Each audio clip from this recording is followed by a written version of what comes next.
Mother Teresa once said, "We can cure physical diseases with medicine, but the only cure for loneliness is love." There are many in the world who are dying for a piece of bread, but there are many more who are dying for a little love అనన్నది. Mother Teresa ఒకసారి ఏమన్నదంటే, ఈ లోకంలో ఉండే శారీరక వ్యాధులకు రోగాలకు మనం మందులు కనుక్కోవచ్చు, మందులు ఇవ్వచ్చు. కానీ ఒంటరితనం అనే మానసిక వేదనకు, ఒంటరితనం అనే మానసిక నొప్పికి, బాధకు ప్రేమ మాత్రమే దానికి సొల్యూషన్, మందు అని అంటది. The only cure for loneliness is love. ఒంటరితనాన్ని జయించగలిగింది ఒకే ఒక మందు, అది ప్రేమ. చాలామంది ఒక రొట్టె ముక్క కొరకు చస్తున్నారు, ఆకలి కొంటున్నారు ఒక రొట్టె ముక్క కొరకు. అయితే ఆమె ఏమంటదంటే, రొట్టె ముక్క కొరకు ఆకలి కొంటూ చస్తున్న వారికంటే ఎక్కువ మంది ప్రేమ కొరకు ఆకలి కొంటూ వాళ్ళు తప్పిస్తున్నారు. There are many more people who are dying for love అని అంటదండి. Dyeing for love. ఈరోజు మనము ఛాలెంజెస్ క్రిస్టియన్ కపుల్ ఫేస్ అనే ఒక అంశం గురించి మాట్లాడబోతున్నాం. క్రైస్తవ కపుల్స్ ఎదుర్కొంటున్నటువంటి ఆధునిక సవాళ్ళు. ఈ దినము క్రైస్తవ కపుల్స్ ఎదుర్కొంటున్న సవాళ్ళ గురించి మనం మాట్లాడబోతున్నాం. Loneliness is a great problem అండి. ప్రపంచం అంతట్లో కూడా ఒంటరితనం అనేది చాలా గొప్ప సమస్య. పెళ్ళికి ముందు మనకుండే ఒంటరితనం బాధ కలగజేస్తుంది. కానీ పెళ్ళి తర్వాత పక్కనే మనిషి ఉండి కూడా మనసు కలవక, కలిసి లేం కాబట్టి మాట్లాడుకోలేని స్థితి వస్తే అది భరించలేనటువంటి వేదనగా మారుతుంది. పెళ్ళికి ముందు ఒంటరితనం బాధ కలగజేస్తుంది, పెళ్ళి తర్వాత ఒంటరితనం భరించలేని వేదనగా ఉండిపోతుంది. The worst kind of loneliness is when you have somebody next to you but you are emotionally disconnected, you are emotionally distant from that person. Loneliness before marriage is painful, but loneliness after marriage is unbearable. తట్టుకోలేమండి, సహించలేము, అంత బాధ కలగజేస్తుంది. Majority of the people who suffer from loneliness are married people. ఈ మధ్యలో ఒక study చేసి వాళ్ళు కనుక్కున్న విషయం ఏంటంటే, ఒంటరితనము అనే ఒక వేదనతో చాలా బాధపడే వాళ్ళు ఎవరు అంటే పెళ్ళి కాని వాళ్ళు కాదు. పెళ్ళి అయి భర్తతో కానీ భార్యతోనూ కానీ ఉండవలసినటువంటి మంచి సంబంధం లేక వాళ్ళు నన్ను ఎవరు అర్థం చేసుకునేటోళ్ళు లేరని చాలా లోన్లీగా సఫర్ అయ్యే వాళ్ళు, పెళ్ళి అయిన వాళ్ళు చాలామంది ఉంటారని అంటారు. Loneliness in marriage is one of the most painful thing. Because ఇంకా ఏ నొప్పి ఉన్నా అండి, ఏ అవసరత ఉన్నా మనం వేరే వాళ్ళతో పంచుకోవచ్చు. నాకు కాలు ఇరిగింది, నా ఉద్యోగం పోయింది, నాకు ఆర్థిక సమస్య ఉంది, నాకు తలకాయ వస్తుందంటే ఏదైనా కూడా స్నేహితులతో, బంధువులతో పంచుకోవచ్చండి. కానీ మిమ్మల్ని ఒక కుటుంబంగా ఉండమని వివాహం చేస్తే, వివాహం అయినాక ఏ వ్యక్తి అయితే నిన్ను బాగా అర్థం చేసుకోవాలా, ఏ వ్యక్తి అయితే నిన్ను అంగీకరించాలా, ఏ వ్యక్తి అయితే నిన్ను ప్రేమించాలా, ఏ వ్యక్తి అయితే మనస్ఫూర్తిగా నిన్ను అంటే అర్థం చేసుకొని సంసారం చేయాలో ఆ వ్యక్తే నిన్ను అర్థం చేసుకోలేనప్పుడు, ఆ వ్యక్తితోనే నీకు సమాధానం లేనప్పుడు, అప్పుడు ఉండే ఒంటరితనం అది చాలా బాధాకరమైన విషయం. అది ఎవరితో కూడా చెప్పుకోలేము కూడా. వేరే విషయాలను మనం స్వతంత్రంగా ఎవరితో చెప్పుకుంటాం, కానీ ఈ విషయం ఎవరితో కూడా చెప్పుకోలేము. ఎందుకంటే ఎవరితో చెప్పుకున్నా దానికి మళ్ళీ కాంప్లికేషన్స్ వేరే ఉంటాయి. అందుకే ఈరోజు కొంచెం ఓపెన్గా, వాక్యానుసారంగా క్రైస్తవ జీవితంలో మనం స్ట్రగుల్ అయ్యే అనేకమైన విషయాలలో ఈ లోన్లీనెస్ గురించి కూడా నేను ఈరోజు మీతో మాట్లాడాలనుకున్నాను. బై ద వే, నేను చెప్పే విషయాలు వాక్యంలో నుండి కూడా చెప్తాను. తర్వాత కొంతమంది మంచి క్రిస్టియన్ కౌన్సిలర్స్ కొన్ని పుస్తకాలు రాశారు ఈ యొక్క విషయం గురించి. తర్వాత నిజంగా వైవాహిక జీవితంలో మనకు ప్రాక్టికల్గా ఈ 21st సెంచరీలో మనం ఎదుర్కొంటున్న సమస్యలను గురించి కొన్ని ఓపెన్గా మన భారత సాంప్రదాయంలో కూడా రియల్గా ఉన్నటువంటి ఇష్యూస్ని నేను అడ్రస్ చేయాలనుకున్నాను. అట్ ద సేమ్ టైం మీకు ఒక చిన్న పుస్తకాన్ని నేను పరిచయం చేయాలనుకున్నాను. ఐ డోంట్ నో ఇది అందరికీ అవైలబుల్ అవుతుందో లేదో, కానీ ఈ పుస్తకము మ్యారీడ్ బట్ లోన్లీ అని ఒక చాలా బ్యూటిఫుల్ బుక్ అండి. Married but lonely. ఇక్కడ మీరు చూస్తే ఇద్దరు వివాహం చేసుకున్నటువంటి కపుల్ సోఫాలో అటుమూలకొకరు ఇటుమూలకొకరు కూర్చొని క్వైట్గా కూర్చోవడం మనకు కనబడుతుంది కదా. Married but lonely. It's actually a beautiful book. ఈ ఆథర్ పేరు కూడా మీకు కనబడేటట్టు పెడతా, married but lonely, David Clark. ఏమంటాడంటే, వివాహం అయింది, కలిసి ఉన్నాము, ఒకే ఇంట్లో ఉన్నాము, ఒకే రూమ్లో ఉన్నాము, కానీ 100 మైళ్ళ దూరం ఉన్నట్టు అనిపిస్తుంది మాకు. We are living under the same roof, we are married, we are in the same house, but మా హృదయాలు మాత్రం మైళ్ళ మైళ్ళ దూరం ఉన్నాయి. మాట్లాడుకునే సమాధానం లేదు, సంతోషం లేదు. దేవుని ఉద్దేశం ఏంటి? ఎలా ఉండాలని ఆయన మనల్ని జతపరిచాడు. అయితే తర్వాత పాపము వచ్చినాక అది మనల్ని ఎలా ఎఫెక్ట్ చేసింది అనేది నేను వాక్యంలో నుండి ఈ యొక్క సెషన్ని స్టార్ట్ చేసి మీకు పరిచయం చేయాలనుకున్నాను. మీ దగ్గర బైబిల్ ఉంటే ఆదికాండము 2వ అధ్యాయము దగ్గర తీసుంచండి. దేవుని యొక్క ఉద్దేశం, అసలు దేవుడు మనుషులను సృష్టించినప్పుడు, ఆదామును సృష్టించినాక వివాహము అనే తలంపు మొట్టమొదటి దేవుడికి వచ్చిందండి. నరుడు ఒంటరిగా ఉండుట మంచిది కాదు అని దేవుడు ఆదామునకు సాటి అయిన సహాయంగా అవ్వను చేసినట్టు మనం చూస్తాం. ఆదికాండము 2వ అధ్యాయము 18వ వచనంలో, మరియు దేవుడైన యెహోవా నరుడు ఒంటరిగా నుండుట మంచిది కాదు. He is the one who realise that loneliness is not a good thing. ఎక్కువ కాలం సహించలేడు పురుషుడు, స్త్రీ, ఎవరైనా సరే. మనిషి మనసుతో పుట్టినవాడు కాబట్టి, మనసున్నవాడు కాబట్టి, మనసును పంచుకోకుండా ఎక్కువ కాలం మనిషి ఉండలేడన్న సంగతి దేవుడే గ్రహించి, దేవుడే ఏమంటాడంటే it's not good for man to be alone. ఒంటరిగా ఉండటం మంచిది కాదని ఆయనకు సాటి అయిన సహాయంగా ఆయనకు హవ్వను చేసినట్టు మనం చూస్తాం. ఇంగ్లీష్లో దీన్ని సూటబుల్ హెల్పర్ అని అంటాడండి. హవ్వను ఎట్లా చేసినంటే ఆయన వేవ్ లెంగ్త్, ఆయన మైండ్ సెట్, శారీరకంగా, మానసికంగా, ఆత్మీయంగా అన్ని విధాలుగా ఆయనను అర్థం చేసుకొని కనెక్ట్ అయ్యి ఆయనను కాంప్లిమెంట్ చేయగలిగే ఒక వ్యక్తిని దేవుడు సృష్టించాడు. సూటబుల్ హెల్పర్, ఇంకా కొన్ని ట్రాన్స్లేషన్స్లో సూటబుల్ కంపానియన్ అనే మాట వాడతారండి. బ్యూటిఫుల్. యాక్చువల్గా హెల్పర్ అనే పదము ఓన్లీ అంటే వన్ సైడ్ నుండి హెల్ప్ వస్తున్నట్టు ఉన్నది, కానీ అక్కడ మీరు ఒరిజినల్ భాషలో చూస్తే of course she will help, but more than being a helper, she is actually a companion. అంటే సాటి అయిన సహాయం అంటే ఉత్తగా సహాయం చేయడం కోసం కాదు, అన్ని విషయాల్లో నీకు సాటి అయినదిగా ఉండి నీలో ఉన్నటువంటి లేమి ఏదున్నా దాన్ని సంపూర్ణం చేసే వ్యక్తి అని అర్థం. అందుకే సూటబుల్ కంపానియన్. ఆమె సూటబుల్, సాటి అయిన సహాయము, లేకపోతే సాటి అయిన తోడు అన్నది ఇంకా మంచి మాట అండి. సాటి అయిన తోడు. సో యెహోవా దేవుడు ఆదామునకు సాటి అయిన తోడును సృష్టించాడు. ఎందుకంటే వీళ్ళిద్దరూ ఒకరినొకరు మంచిగా అర్థం చేసుకొని సంతోషంగా సంసారం జీవించాలని. అయితే ఈ సాటి అయిన తోడు అనే వ్యక్తి నీ జీవితంలోకి రాగానే ఆటోమేటిక్గా సాటి అయిన తోడు కాదండి. ఆయనైనా ఆమెనా కొన్ని నేర్చుకోవాల్సిన కొన్ని విషయాలు ఉన్నాయి, కొన్ని మార్చుకోవాల్సిన కొన్ని విషయాలు ఉన్నాయి. ఎందుకంటే నువ్వు ఒక కుటుంబంలో నుండి పెరిగినావు, ఆమె ఒక కుటుంబంలో నుండి పెరిగింది, నువ్వు ఒక పద్ధతిలో పెరిగినావు, ఆమె ఒక పద్ధతిలో పెరిగింది. ఇప్పుడు మీ ఇద్దరు ఒక కుటుంబంగా జతపరచబడినారు. అయితే అదే అధ్యాయంలో 2వ అధ్యాయము 24వ వచనంలో యెహోవా దేవుడు ఏమంటాడంటే, కాబట్టి పురుషుడు, అంటే మీరు సాటి అయిన తోడుగా ఉండాలనుకుంటే, ఒకరికొకరు సూటబుల్ కంపానియన్గా ఉండాలనుకుంటే, జీవితం అన్ని విషయాల్లో పంచుకొని ఆనందంగా ఉండాలనుకుంటే ఈ పనులు చేయాలా అని వివాహాన్ని పరిచయం చేసిన దేవుడే ఈ వివాహం ఎట్లా జీవిస్తే అర్థవంతంగా ఉంటుందని ఒక బ్యూటిఫుల్ కమాండ్ అక్కడ ఇస్తున్నాడండి. కాబట్టి పురుషుడు తన తండ్రిని, తన తల్లిని విడచి తన భార్యను హత్తుకొని వారు ఏక శరీరులయ్యుందురు అని అంటాడండి. బ్యూటిఫుల్ మాట. దీని గురించి చాలా పుస్తకాలు రాశానండి. ఈ ప్రసంగంలో నేను దాని గురించి ఎక్కువ సమయం గడపదలుచుకోలేదు, ఎందుకంటే it's a very fundamental but very essential principle of marriage. Christian marriage, క్రైస్తవ వివాహము అర్థవంతంగా, ఆత్మీయంగా మీ ఇద్దరికి సంతోషకరంగా ఉండడం మాత్రమే కాకుండా మిమ్మల్ని సృష్టించిన దేవునికి కూడా మహిమకరంగా ఉండాలంటే ఇది ఫార్ములా ఏంటంటే మీ ఇద్దరు కూడా కొన్ని విడవాలండి. మన పాత స్నేహాలు, పాత అలవాట్లు, పాత ఏమేమి ఉన్నాయో కొన్ని పూర్తిగా మానమంటలేడు, కొన్ని విడవడానికి నువ్వు సిద్ధంగా ఉండాలి. You should be willing to sacrifice, let go of some things from your past. ఈ లెట్టింగ్ గో కాకపోతే, విడవడము చేత కాకపోతే అండి, ఉన్నట్టు మొత్తం నేను పట్టుకొచ్చుకుంటా, ఉన్నట్టు మొత్తం నువ్వు పట్టుకొచ్చుకుంటే, మీ ఇద్దరం ఇట్లా పట్టుకొచ్చుకుంటే, అంటే మన బ్యాగేజీలు తీసుకొని వస్తేలే ఈ బ్యాగేజీలు బాగా కాన్ఫ్లిక్ట్ చేస్తాయి.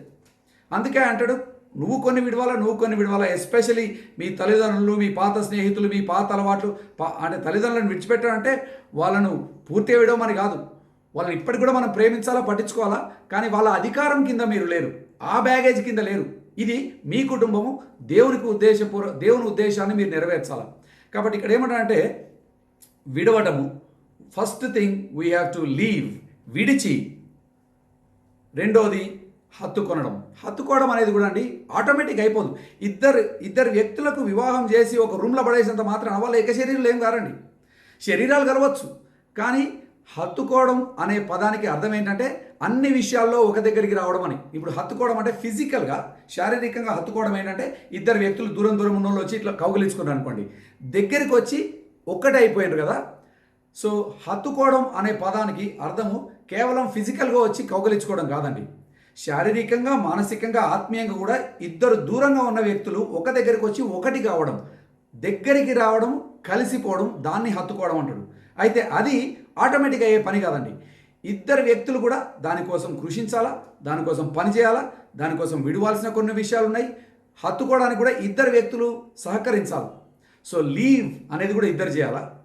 క్లీవ్ అంటే ఇద్దరు హత్తుకోవడం, అంటే మనం ఏక శరీరం కావడం కోసం ఇద్దరం కూడా నువ్వు నన్ను అర్థం చేసుకోవాలా, నా స్టోరీ వినాలా, నన్ను అంగీకరించాలా, నన్ను ప్రేమించాలా, నన్ను సేవించాలా. సేమ్ థింగ్, నేను నిన్ను వినాలా, నిన్ను అర్థం చేసుకోవాలా, నిన్ను సేవించాలా, నిన్ను ప్రేమించాలా, ఏక శరీరులు కావాలా. సో హత్తుకోవడం అనేది ఆటోమేటిక్గా అయ్యే పని కాదు. మనం భార్యాభర్తలుగా ఇద్దరం కూడా చేయవలసిన దేవుడిచ్చినటువంటి బాధ్యత, భాగ్యము. మూడోది ఏక శరీరులు కావడం. ఏక శరీరులు అంటే శరీరంలో ఒకటి కావడమే కాదండి, మానసికంగా, ఆత్మీయంగా, శారీరకంగా అన్ని విధాలు కూడా వీఆర్ వన్ అంటే ఇక మనల్ని ఎవడు కూడా విడదీయలేడు. అందుకే దేవుడు జతపరిచిన వారిని ఎవడు కూడా విడదీయకండి. Because God united them so that they will become physically, emotionally and spiritually అన్ని విధాలు కూడా ఒకటి కావాలనేది దేవుని ఉద్దేశం. అయితే దేవుడు వివాహాన్ని ప్రవేశపెట్టడానికి ప్రాముఖ్యమైన కారణం మీ సొంత ప్లెజర్ కానీ, సంతోషం కానీ, లేకపోతే ఆనందం కానీ కాదండి.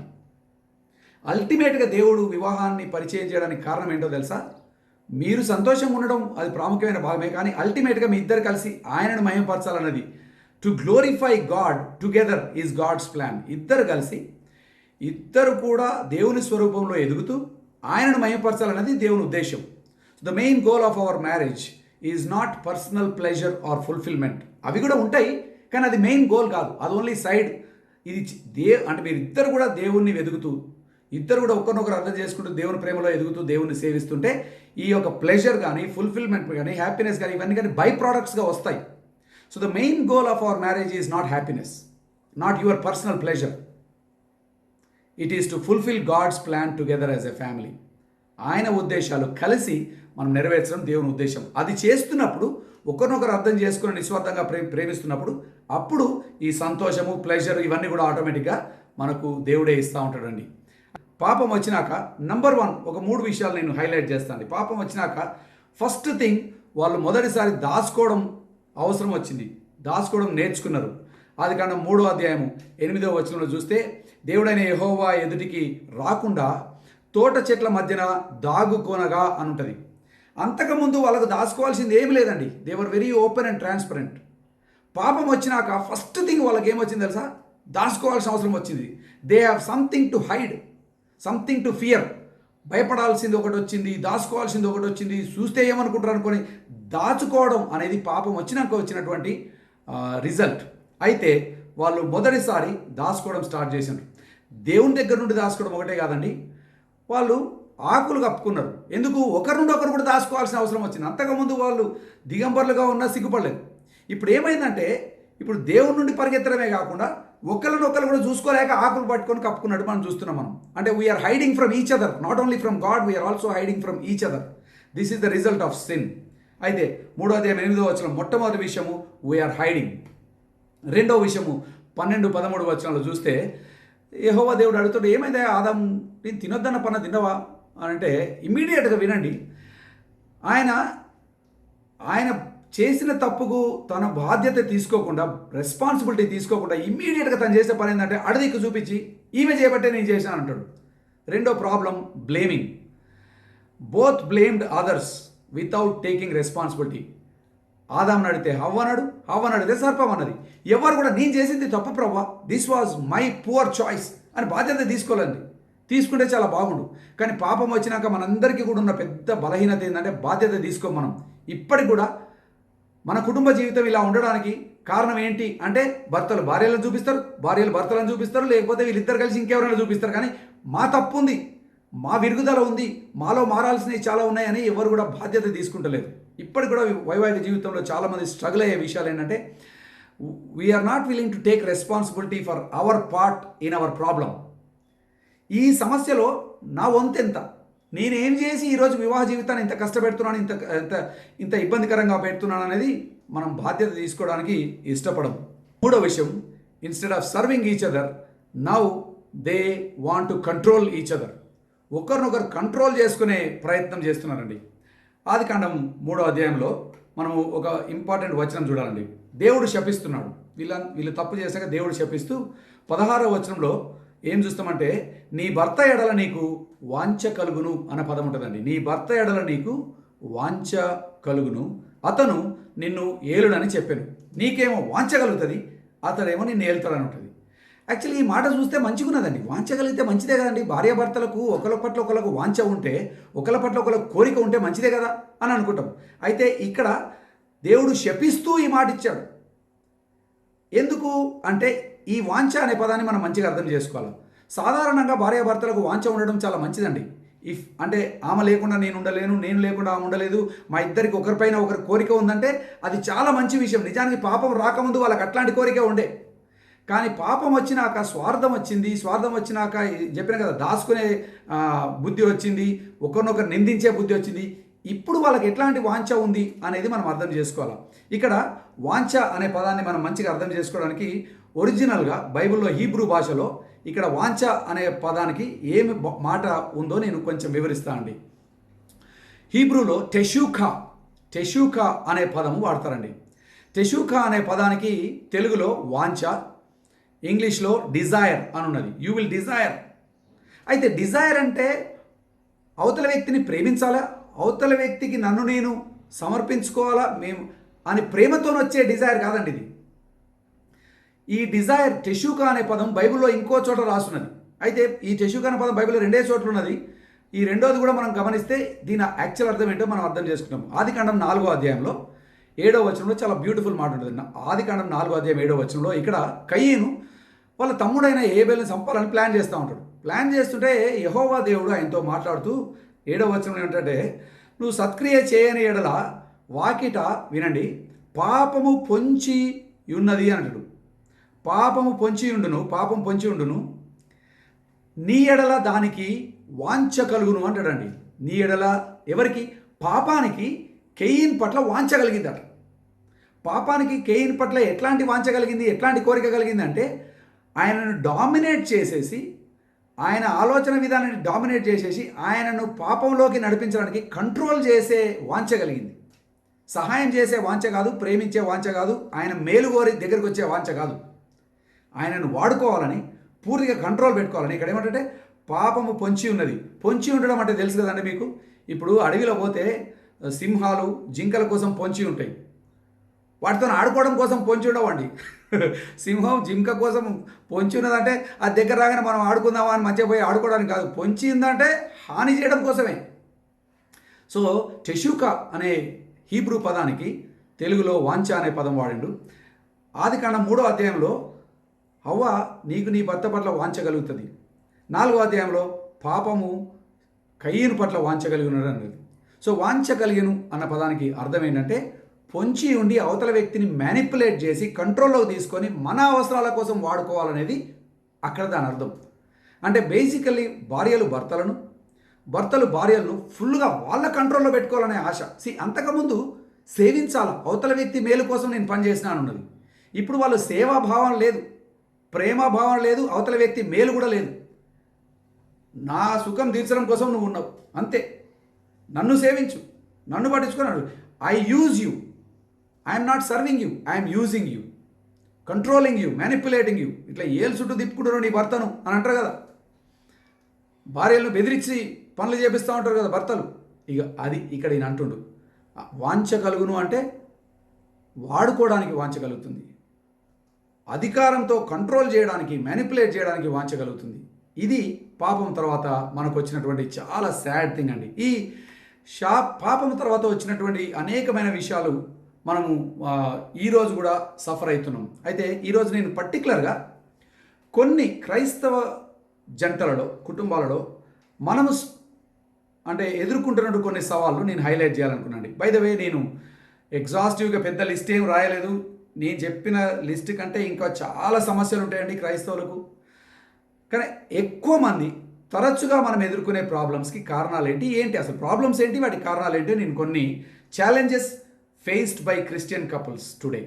ఈ ఆధునిక ప్రపంచంలో 21వ శతాబ్దంలో 21st సెంచరీలో ఇప్పుడు 2021లో ఉన్నాం కదా మనం.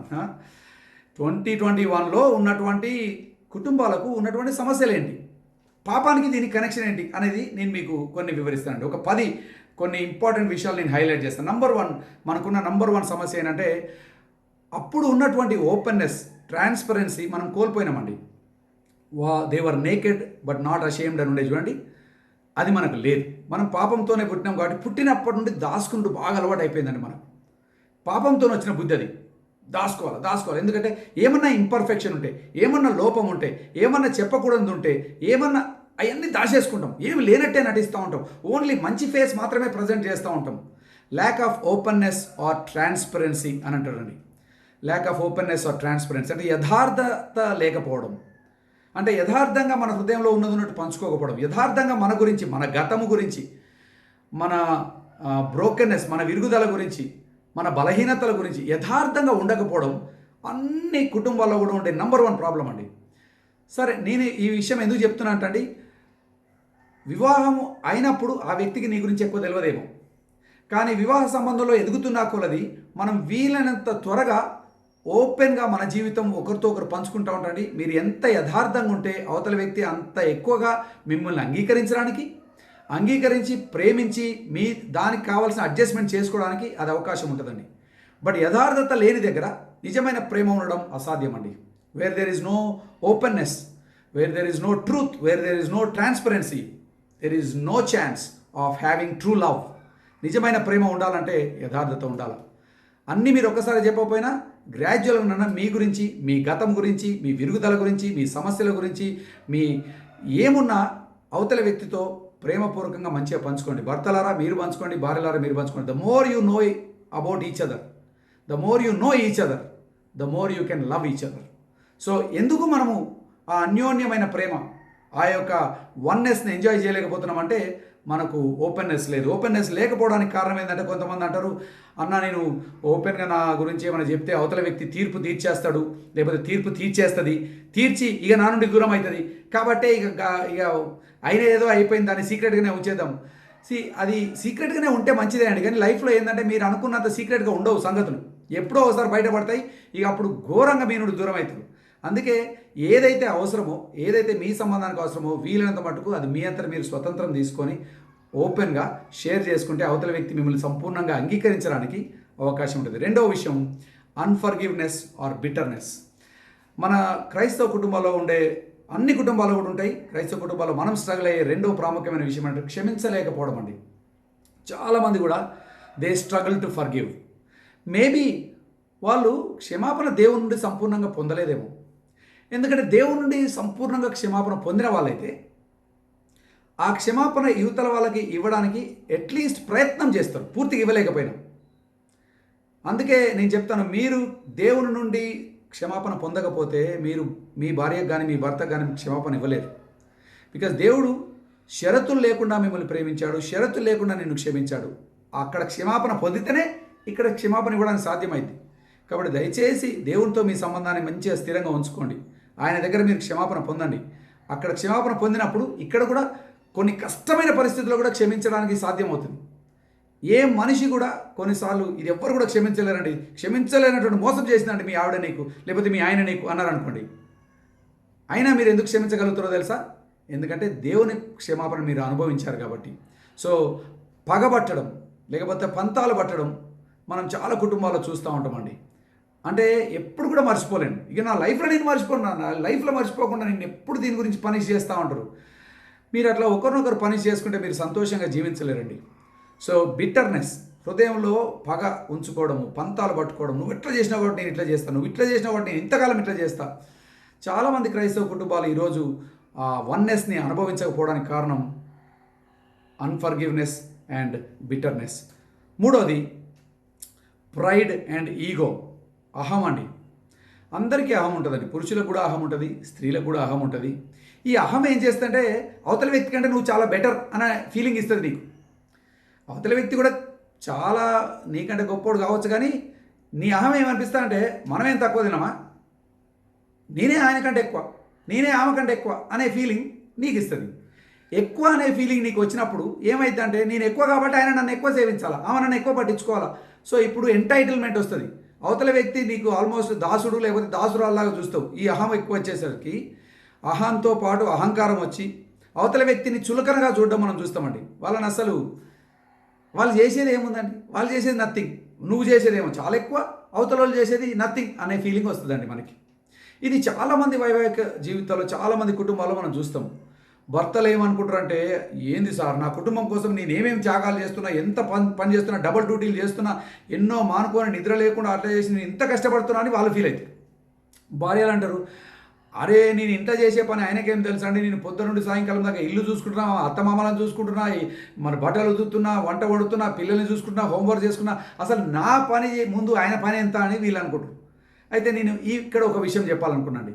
సాధారణంగా మనం అందరం కూడా మన ప్రపంచం గురించే మనకు ఎక్కువ తెలుసు. అవతల వ్యక్తి యొక్క ప్రపంచం, అవతల వ్యక్తి యొక్క బాధ్యతలు, అవతల వ్యక్తి ఏం చేస్తున్నాడు అనేది మనకు థియరిటికల్గా తెలుసు కానీ అనుభవపూర్వకంగా తెలియదు. అందుకే అవతల వ్యక్తి చేసే పని పట్ల మనకు ఎక్కువ గౌరవం ఉండదు. చాలా చులకన, చాలా డిస్రెస్పెక్ట్. నాకు తెలుసు మన భారత సాంప్రదాయంలో అయితే చాలామంది, ఒకవేళ మీరు హౌస్ వైఫ్ అయితే, హోమ్ మేకర్ అయితే, మీరు ఇంట్లో ఉండేటోళ్ళు అయితే చాలామంది మనుషులు కూడా అట్లనే చూస్తారు, భర్తలు కూడా అట్లే చూస్తారు. నువ్వేం చేస్తావు మా ఇంట్లోనే ఉంటావు, పొద్దుకెళ్ళి ఏడిపోతావు, నువ్వు పొద్దుకెళ్ళి ఇంట్లోనే ఉంటావు అంటే వాళ్ళ ఉద్దేశం ఇంట్లో ఉండి ఇల్లు చూసుకోవడం, పిల్లల్ని చూసుకోవడం, వంటలు వండడం, గిన్నెలు తోవడం, బట్టలు ఉతకడం, ఇవన్నీ లెక్కలేని పనులు. అదే పోయి ఒక ఆఫీస్లో కూర్చొని వస్తే అదో పెద్ద విలువైన పని అనుకుంటారు. అవతల వ్యక్తి యొక్క జీవితాన్ని కొన్ని రోజులను మీరు భర్తలరా మీరు ఒక 2-3 రోజులు ఇల్లు నడిపించి చూడండి. మీ ఆవిడను ఎక్కడికైనా పంపించేసి ఒక 2-3 రోజులు ఇల్లు నడిపించి చూడండి. పొద్దున్న లేస్తే పిల్లలు చూసుకున్నాడు అంటే ఎట్లుంటుంది, వంటలు వండుడు, బట్టలు ఉతుకుడు, ఈ తల్లిదండ్రులను చూసుడు, ఇంట్లో పని ఎట్లుంటుంది అనేది ఒకసారి ఒక 2-3 రోజులు మీరు ఇంట్లో చూడండి, ఆమె లేకుండా అర్థమవుతుంది. అప్పుడు you will have a greater appreciation, అరే ఇంట్లో పని అంటే ఎట్లుంటుందని. అదేవిధంగా అమ్మగారులు మీరు కూడా ఊరికే మా ఆయన ఉత్తనే ఆఫీస్లో పోయి కూర్చొని ఛాయ్ తాగొస్తాడు అనుకుంటారు. ఉత్తగా ఛాయ్ తాగినందుకు ఎవరు జీతాలు ఇవ్వడండి. వాళ్ళు ఆడ ఎంతో మెంటల్ టెన్షన్, ఎంతో మందితో పోటీలు, ఎన్నో టేబుల్ నిండా ఫైళ్ళు, పనులు చేస్తారు, బాస్ ఉంటాడు. సో మీరు కూడా కొంచెం వాళ్ళ పనిని మీరు అర్థం చేసుకుంటే మీకు గౌరవం పెరుగుతుంది. So number 3 we need to, అంటే ఇప్పుడు మనకున్న ప్రాబ్లం ఏంటంటే అహం ఎక్కువ, డిస్రెస్పెక్ట్ కూడా ఎక్కువ. అహం వచ్చినప్పుడు డిస్రెస్పెక్ట్ వస్తుంది. కొంచెం మనం అహం తగ్గించుకొని, నేను ఎక్కువ అనే ఫీలింగ్ తగ్గించుకొని అవతల వ్యక్తి ప్రపంచాన్ని అనుభవిస్తే అండి మనం ఖచ్చితంగా ఒకరినొకరు అంటే ఎక్కువ గౌరవించుకోవడానికి అవకాశం ఉంటుంది అండ్ ఎక్కువ వాల్యూ చేయడానికి అవకాశం ఉంటుంది. బికాజ్ యూ నో అది ఎంత కష్టమో. నెక్స్ట్ టైం మీ ఆవిడ ఇల్లు క్లీన్గా పెట్టినప్పుడు దానికి ఎంత పని అయిందో నీకు తెలుసు. నెక్స్ట్ టైం మీ ఆయన డబ్బులు లేనప్పుడు కొంచెం ఎక్స్ట్రా వర్క్ చేసి వచ్చినప్పుడు ఆయన ఎంత కష్టపడ్డాడో నీకు అర్థం కావాలి. డిస్రెస్పెక్ట్, ఈగో ఇవన్నీ పోతాయండి మనం కొంచెం ఒకరి ప్రపంచాన్ని ఒకరు అనుభవించి నేర్చుకుంటే. 4వది ల్యాక్ ఆఫ్ ఇన్వెస్ట్మెంట్.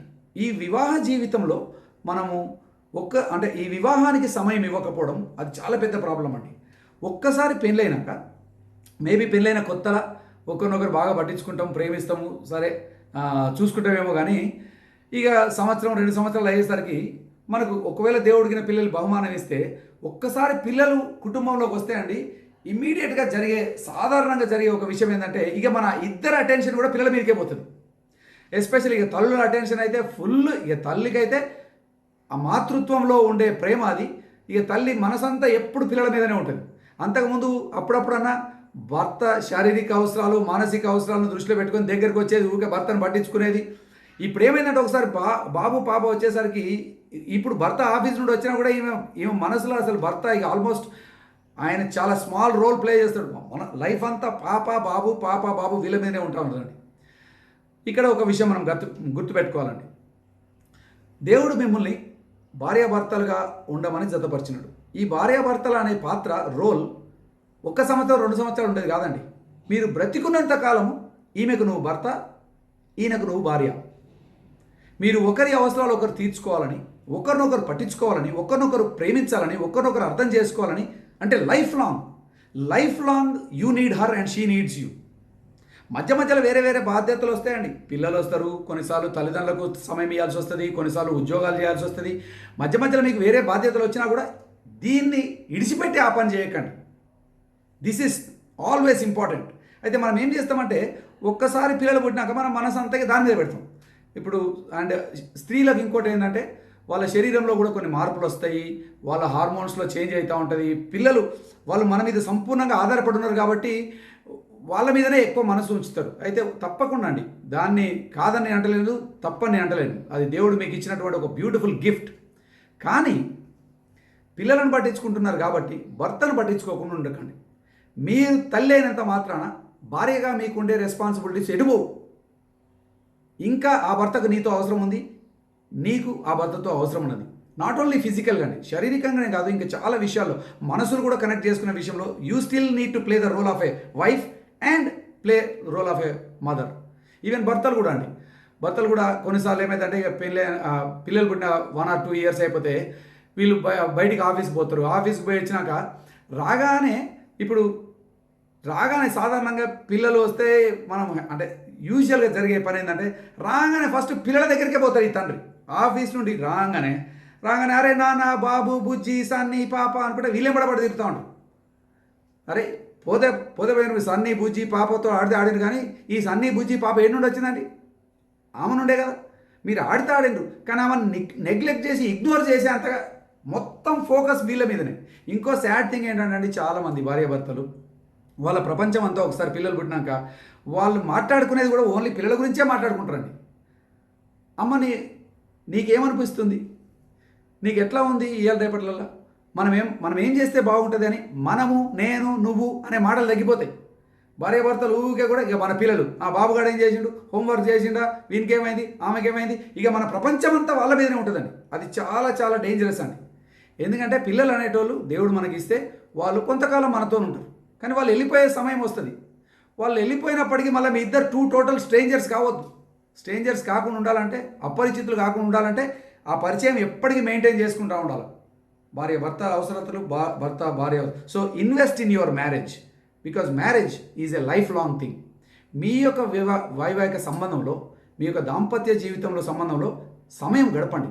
వారానికి రోజు మీరు దానికి సమయం ఇవ్వకపోయినా వారంలో కొద్దిసేపు అన్నా మీ ఇద్దరే ఒక అడల్ట్స్ భార్యాభర్తలుగా కొద్దిసేపు మాట్లాడుకోవడం, కొద్దిసేపు కలిసి ప్రార్థన చేసుకోవడం, ఒకరి అవసరాలు ఒకరు తీర్చుకోవడం, అంటే కలిసి మన ఇద్దరు అడల్ట్స్గా.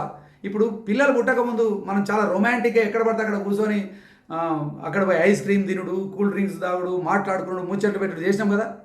ఇప్పుడు కూడా చాలా అవసరం అండి అది. అప్పుడు చేసినంత ఫ్రీక్వెంట్గా చేయకపోయినా అవసరమైతే ఎక్కడికి పోలే. కాబట్టి దయచేసి don't lose investing in your marriage, because marriage is for life. మీ ఇద్దరు మనసులు డిస్కనెక్ట్ అయితే తర్వాత కనెక్ట్ అవ్వడం చాలా కష్టమవుతుంది. అయితే నా 5వ విషయం, మనం వివాహం అయినాక చాలాసార్లు అండి మనం ఒకరిని అంటే అవతల వ్యక్తిని గ్రాంటెడ్గా తీసుకుంటాం. మనము బాగా డిమాండింగ్ చేసి ఎక్కువవుతుందండి. కొన్నిసార్లు అవతల వ్యక్తి మారాలని డిమాండ్ చేస్తూ ఉంటాం. నువ్వు మారాలి, ఇట్లా నువ్వు మారకపోతే నేను చేయ, లేకపోతే అని మారు అని డిమాండ్ చేస్తూ ఉంటాం. బై ది వే అండి, మార్పు అనేది దేవుడు మాత్రమే చేయగలిగిన పని. మనుషులు మార్పును తేలేరు, మార్పును కలగజేయలేరు. Only God can bring change in our lives. దేవుడు మాత్రమే మనుషులను మార్చగలిగినవాడు, మనుషులను మార్చగలిగినవాడు, ప్రవర్తన కూడా మార్చగలిగినవాడు. కొంతమంది అనుకుంటారు కదా, ఇప్పుడు పెళ్ళి అయ్యేదాకా ఇట్లా పెళ్ళి అయినాక నేను ఫుల్గా నా భర్తను మార్చేస్తాను అని కొంతమంది స్త్రీలు అనుకుంటారు. భర్తలు కూడా అట్లా అనుకుంటారు, పెళ్ళి అయినాక నేను బెదిరించి మరీ మారుస్తాను. బెదిరిస్తే వచ్చే మార్పు నిజమైన మార్పు కాదండి. జబర్దస్తిగా డిమాండ్ చేసి ఒకవేళ మార్పు కింద మీరు తెచ్చుకుంటే అది నిజమైన మార్పు కాదు. నేను చెప్తున్నా కదా గ్యారంటీగా. అది ఏదో ఆ టైం బీయింగ్ అప్పుడు సమాధానం కోసం సరే నీ బాధపడలేక చేస్తారేమో, కానీ నిజమైన మార్పు డిమాండ్ చేస్తే రాదు, బెదిరిస్తే రాదు. కాబట్టి దయచేసి అవతల వ్యక్తిని నువ్వు మారితేనే, నువ్వు ఇట్లా చేస్తేనే నేను ఇట్లా చేస్తా అని డిమాండ్ చేస్తే మాత్రం మనము సహాయం చేసుకునే బదులు ఒకరినొకరు బాగా గాయపరుచుకుంటాం, ఒకరి నుండి ఒకరు చాలా దూరం అయిపోతాం. బలవంతంగా భయంతో వచ్చేది నిజమైన ప్రేమ కాదండి. బలవంతంగా వచ్చినా భయంతో వచ్చినా అది నిజమైన ప్రేమ కాదు. నిజమైన ప్రేమ ఉండాలంటే అక్కడ భయం ఉండొద్దు, బలవంతం ఉండొద్దు. నో ప్రెషర్ లేకుండా, భయపెట్టకుండా నువ్వు ఆగి వాళ్ళకు సమయం ఇచ్చినప్పుడు, ఓపికగా ఉన్నప్పుడు. ఇంకోటండి, మనం వివాహంలో మీకు ఏదైనా అవసరం ఉంటే రిక్వెస్ట్ చేయండి. రిక్వెస్ట్ మనకు బాగా ఈగో. నేను రిక్వెస్ట్ చేసిందా, నేను భర్తని, నేను మొగోడిని. నువ్వు మొగోనివే అయినా మీరు ఒక జంటగా ఉండాలని, ఒక జతగా ఉండాలని దేవుడు నీకు సాటి అయిన కంపానియన్ చేసింది కదా. నీకు కొన్ని అవసరాలు ఉన్నాయి, శారీరక అవసరము, ఇంకేదో అవసరం నీకు అవసరం ఉంటే ఆహారము విషయంలో కానీ, సెక్స్ విషయంలో కానీ, యూ హ్యావ్ సమ్ నీడ్స్.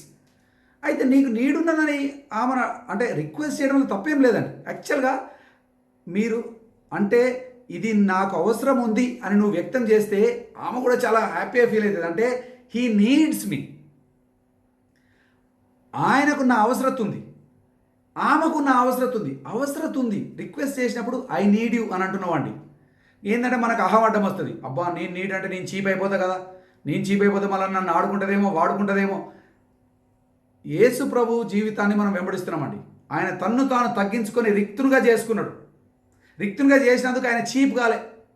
ఆయన రిక్తునిగా చేసుకున్నా కూడా ఆయన మన రక్షకుడు, ఆయన మన నాయకుడుగా ఉన్నాడు. Just because he humbled himself he did not become cheap. నేనేమంటున్నా అంటే వైవాహిక జీవితంలో కూడా ఊకే డిమాండ్లు చేసుకున్నాడు బంద్ చేసి, నేను వచ్చినా కదా కనబడతలేదా, చాయిత్తలేవేంది, అట్లా చేస్తలేవు ఇట్లా చేస్తలేవు, అట్లా ఉత్త కసురుకుంటా అరుచుకుంటా డిమాండ్ చేసుకుంటే, అమ్మ కొంచెం అలసిపోయినా కొంచెం టీ చేస్తావా అమ్మ, సింపుల్ వాటండి. టీ చేస్తావా అని అనే మాట నేను అడిగిన విధానానికండి ఆమెకి ఏమనిపిస్తుంది అంటే, ఆమె వేరే ఏ పనులు చేస్తున్నా కూడా అరే నా భర్త నన్ను టీ చేస్తావా అని అడిగిందంటే he needs me. When the other నువ్వు నీడ్ ఎక్స్ప్రెస్ చేసినప్పుడు అవతల వ్యక్తికి ఇయ్యాలనిపిస్తుందండి. ఇస్తలేవేంది అని అంటే డిమాండ్ చేస్తే ఇయ్యబుద్ధి కాదండి. ఇచ్చినా ఇక ఏదో ఒకటి నువ్వు అడిగినందుకు ఏదో ఒకటి పిచ్చి కాపీ చేసుకొని వస్తుంది. కానీ డిమాండ్ చేస్తే వచ్చేది మంచి ప్రోడక్ట్ కాదండి. ఎప్పుడైనా రిక్వెస్ట్ చేస్తే మాత్రం చాలా మంచి ప్రోడక్ట్స్ వస్తాయి. అండ్ వైవాహిక జీవితంలో కూడా అండి అగైన్ నేను కూడా దీనికి మంచి గ్రేట్ ఎగ్జాంపుల్ ఏం కాదు, కానీ తర్వాత నేర్చుకున్నాను నేను. అంటే పొలైట్గా అడిగితే దానికి వచ్చే రెస్పాన్స్ ఎట్లుంటుంది, జబర్దస్తిగా డిమాండ్ చేస్తే ఎట్లుంటుంది అనేది మస్తు దెబ్బలు తిని నేర్చుకున్నాను నేను. బెదిరిస్తే మాత్రం ఏం మంచిది కాదండి, డిమాండ్ చేస్తే ఏమి కూడా మంచిది రాదు. ఇన్స్టెడ్ రిక్వెస్ట్ ఆస్క్, రిక్వెస్ట్ చేయండి. మరి రిక్వెస్ట్ చేస్తే అడగండి, మంచిగా అడగండి, అమ్మా కొంచెం ఇది చేస్తావారా, నాకు నాకు చాలా అవసరం ఉంది మా, ప్లీజ్ హెల్ప్ మీ. ప్లీజ్ అంటే ఇంకా మంచిది. సరే మీకు ప్లీజ్ అంటే మీ ఈగోకి చాలా అడ్డం వస్తే ప్లీజ్ కాకపోయినా అమ్మ నాకు ఇట్లా ఇది కావాలండి, ఏమండి మీరు ఇటు పోతున్నప్పుడు ఇది తీసుకురండి ప్లీజ్. సహాయం అంటే రిక్వెస్ట్గా అడిగితే అండి ఆస్క్ అవతల వ్యక్తికి చేయబుద్ధి అయితే. డిమాండ్ చేస్తే మాత్రం డిమాండ్ చేసినందుకన్నా చేయబుద్ధి కాదు. ఎందుకంటే మనందరం పాపపు స్వభావంలో పంతాలు పట్టుకునేటోళ్ళం, పగ తీసుకునేటోళ్ళం కాబట్టి. 6వ కారణం అన్రియలిస్టిక్ అండ్ అన్బిబ్లికల్ ఎక్స్పెక్టేషన్స్. చాలామంది వివాహాల్లో ఉండే సమస్యలు ఏంటంటే అవతల వ్యక్తి ఏ మానవుడు కూడా తీర్చలేనటువంటి కోరికలు మనకు ఉంటాయండి. అంటే ఇవన్నీ మనము అడ్డంగా సినిమాలలో కానీ బుక్కులలో కానీ నవలల్లో కానీ ఎక్కడెక్కడో స్టోరీలలో చదివేసి ఓ రొమాన్స్ అంటే ఇట్లుంటుంది, లైలా మజ్నూన్ అంటే ఇట్లుంటారు, ప్రేమ అంటే ఇట్లుంటుంది, రోమియో జూలియట్ ఇట్లుంటారని ఉత్త పుస్తకాలనే నిజమండి. రియల్ లైఫ్లో ఎవ్వరు కూడా అన్ని ఊహలు తీర్చలేరు.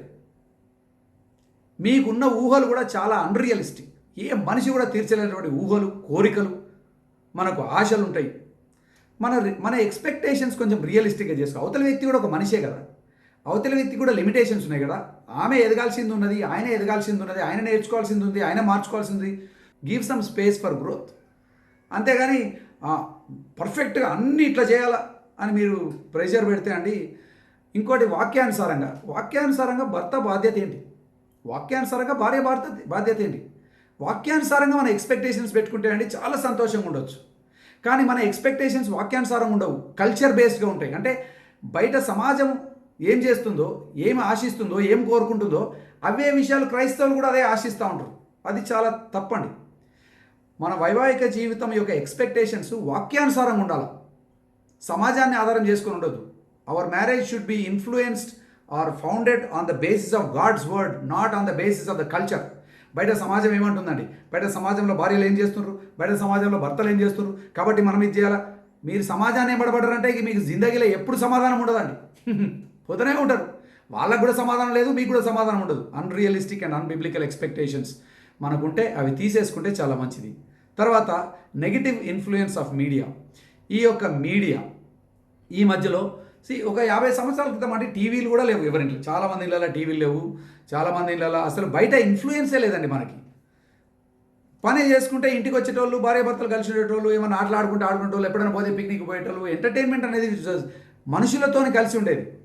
దాని తర్వాత ఇక మనకు టీవీలు వచ్చినాయి, తర్వాత రేడియోలు, టీవీలు, తర్వాత ఇప్పుడు కలర్ టీవీలు, తర్వాత ఇంకా టెక్నాలజీ పెరిగిపోయింది, ల్యాప్టాప్లు వచ్చినాయి, సెల్ ఫోన్లు వచ్చినాయి, అందరికీ స్మార్ట్ ఫోన్లు వచ్చినాయి. ఒక్కసారి స్మార్ట్ ఫోన్లు వచ్చినాక ఇక ఎవ్వడు కూడా మనిషితో మాట్లాడడే లేదండి. భార్యాభర్తలు పక్కన కూర్చొని కూడా సెల్ ఫోన్లోనే టెక్స్టింగ్లు చేసుకుంటారు. ఇవాళ రేపట్లో ఎవడు కూడా పక్కన కూర్చొని కూడా నేను అందుకే ఒక 50 సంవత్సరాల క్రితం పోతే ఎంత దూరం ఉన్నా దగ్గరికి పోయి మాట్లాడాల్సి వచ్చేది. ఇక దిక్కులేదు మనకి. ఇప్పుడు పక్కనే ఒకే బెడ్ల పక్కన కూర్చొని కూడా ఇద్దరు వాళ్ళ సెల్ ఫోన్లలో రాత్రి పండుకునే ముందు వీడు యూట్యూబ్లో చూస్తాడు, వాడు అమెజాన్ సినిమాలు చూసుకుంటా. మొత్తానికి there is no direct human to human communication అండి. Very sad. ఈ తరంలో ఉన్న వన్ ఆఫ్ ద బిగ్గెస్ట్ శాపం. హ్యూమన్ ఇంటరాక్షన్ స్కిల్స్ లేవు మనకి. వర్చువల్ ఇంటరాక్షన్స్ మస్తున్నాయి మనకి. వర్చువల్గా అంటే సోషల్ మీడియాలో ఎట్లా ఇంటరాక్షన్ చేసుకోవాలా, టెక్స్ట్లు ఎట్లా ఇవ్వాలా, మెసేజ్లు ఎట్లా పెట్టాలా, వీడియోలు ఎట్లా పెట్టాలా, క్లిప్పులు ఎట్లా పెట్టాలి. వర్చువల్ ఫ్రెండ్షిప్స్ ఎక్కువైపోయినాయి మనకి. రియల్ ఫ్రెండ్షిప్స్ నిజంగా ఒక వ్యక్తితో స్నేహం చేయడం అంటే ఏంటి, స్నేహపూర్వకంగా మాట్లాడడం అంటే ఏంటి, అంటే బేసిక్ మేనర్స్ కూడా లేవండి ఇవాళ రేపట్లో చాలామందికి. బికాజ్ సోషల్ మీడియా వచ్చేసినాక మన అస్సలు రిలేషన్షిప్స్ చాలా వీక్ అయిపోయినాయి. నేను సోషల్ మీడియాకి ఏమీ వ్యతిరేకిని కాదండి, కానీ ఫ్యాన్ మాత్రం అసలే కాదు. దాన్ని ఎక్కడ ఉంచాలో అక్కడే ఉంచుతా. ఈ ఫేస్బుక్ అనే విషయంలో కూడా, ఫేస్బుక్ కానీ ట్విట్టర్ కానీ anything that you are posting, be very careful. Because దానికి నీ మీద ఎక్కువ ప్రభావం వస్తుంది. నీ జీవితాన్ని అది షేప్ చేసే అవకాశం ఉన్నది. It will have a great influence on your life and in your life style and in your choices. అన్ని విషయాలను అది ఇన్ఫ్లుయెన్స్ చేసేస్తుందండి. ఈ ఫేస్బుక్ వచ్చినాక చాలామంది ఏమైందంటే, అంతకుముందు మనం స్నేహితులు కొంతమంది ఉండేటోళ్ళు. ఇప్పుడు ఏమైందంటే ఫేస్బుక్ అనేసరికి ఎప్పుడెప్పుడో ఉన్న దోస్తులు అందరూ రీకనెక్ట్ అవుతా ఉన్నారు. మీకు తెలుసా, ఈ ప్రపంచంలో ఫేస్బుక్ వచ్చినాక లాస్ట్ కొన్నేళ్ళలో ఎన్నో డివోర్స్లు ఎందుకైనా తెలుసా? ఎందుకంటే ఇప్పుడు ఒక భర్త ఉన్నాడు, ఇప్పుడు ఒక భార్య ఉన్నది, కానీ వాళ్ళ దృష్టిలో ఈ భర్త నన్ను అంత మంచిగా చూసుకుంటలేడు, ఈ భార్య నన్ను అంత మంచిగా చూసుకుంటలేదు. అదే ఈ ఫేస్బుక్లో ఎప్పుడో హై స్కూల్ ఫ్రెండ్స్ ఓడు రీకనెక్ట్ అవుతాడు, ఇంటర్మీడియట్లో ఉన్న ఫ్రెండ్ ఓడు రీకనెక్ట్ అవుతాడు. వాడు కనెక్ట్ అయ్యి ఎట్లా ఉన్నావు, నువ్వు బాగున్నావా అని అన్నాడు. ఒక్కసారి ఉత్తగా టెక్స్ట్ పెట్టిన అనుకో, అబ్బా ఇక ఈ అమ్మాయి మనసు కరిగిపోతుంది, చూసినావా నన్ను ఎంత మంచిగా పట్టించుకుంటుండు, వాడు ఆ హై స్కూల్ ఉన్నప్పుడు ఎంత రొమాంటిక్ ఉండి అట్టనే ఉన్నాడేమో అని ఇక ఎక్కడికో వెళ్ళిపోయి అబ్బా అప్పుడు ఎంత రొమాంటిక్ ఉండే అని ఇడిచిపెట్టి విని చేసుకున్నా నేను. ఈయన నన్ను పట్టించుకోడు, బాగున్నావా అనే క్వశ్చన్ కూడా వాడు ఎక్కడో ఉన్నాడు, బాగున్నావా, అన్నం తిన్నావా, హౌ ఆర్ యూ, వాట్సాప్. మరి ఇప్పుడు ఇంకోటి ఏంటంటే ఈ వాట్సాప్లు ఫేస్బుక్లు వచ్చినాక అడ్డమైన వాళ్ళందరికీ గుడ్ మార్నింగ్లు, గుడ్ ఈవినింగ్లు, హౌ ఆర్ యూ ఇది చెప్పుకుంటామండి మనం. ఇది చాలా సిగ్గుకరం అండి. రియల్గా ఫస్ట్ లేవంగానే వాట్సాప్ చూసుడు, ఫార్వర్డ్లు చేసిరే, good morning friends, good morning అది, గుడ్ మార్నింగ్ ఇది. అరే ప్రపంచంలో ఎక్కడో ఉన్నోడికి గుడ్ మార్నింగ్ చెప్తావు, పక్కన పండుకొని లేచిన పక్కనే ఉన్న భార్య పిల్లలకు ఎవరికన్నా సంతోషంగా హలో అమ్మ గుడ్ మార్నింగ్, హలో రా పిల్లలు గుడ్ మార్నింగ్ అని. ఈ పక్కన ఉన్నోడికి గుడ్ మార్నింగ్ లేదు, ఐ లవ్ యూ లేదు, ఏం లేదు. ఎక్కడో దునియాలో ఎక్కడో ఉన్నోడికి good morning, how are you. ఎందుకండి ఈ ఫార్వర్డింగ్ మెసేజ్లు? దయచేసి బంద్ చేయండి. ఈ ఫేస్బుక్లు లేకపోతే వాట్సాప్ ఫార్వర్డ్లు, గుడ్ మార్నింగ్లు, ఈ వర్చువల్ ఫ్రెండ్షిప్ని మీరు ఎక్కువ కౌంట్ చేయకండి. వర్చువల్ ఫ్రెండ్షిప్లో మీరు ఎక్కువ సమయం గడుపుతున్నా కొలది రియల్ ఫ్రెండ్షిప్ చేయలేకపోతున్నారు. మీరు దానికి ఉండాల్సిన సామర్థ్యం లేదు. రియల్ ఫ్రెండ్షిప్ అంటే ఏంటో కూడా మీరు తెలియకుండా అయిపోయారు. భార్యాభర్తలు కూడా మంచి స్నేహాలు ఇవ్వండి మనకి.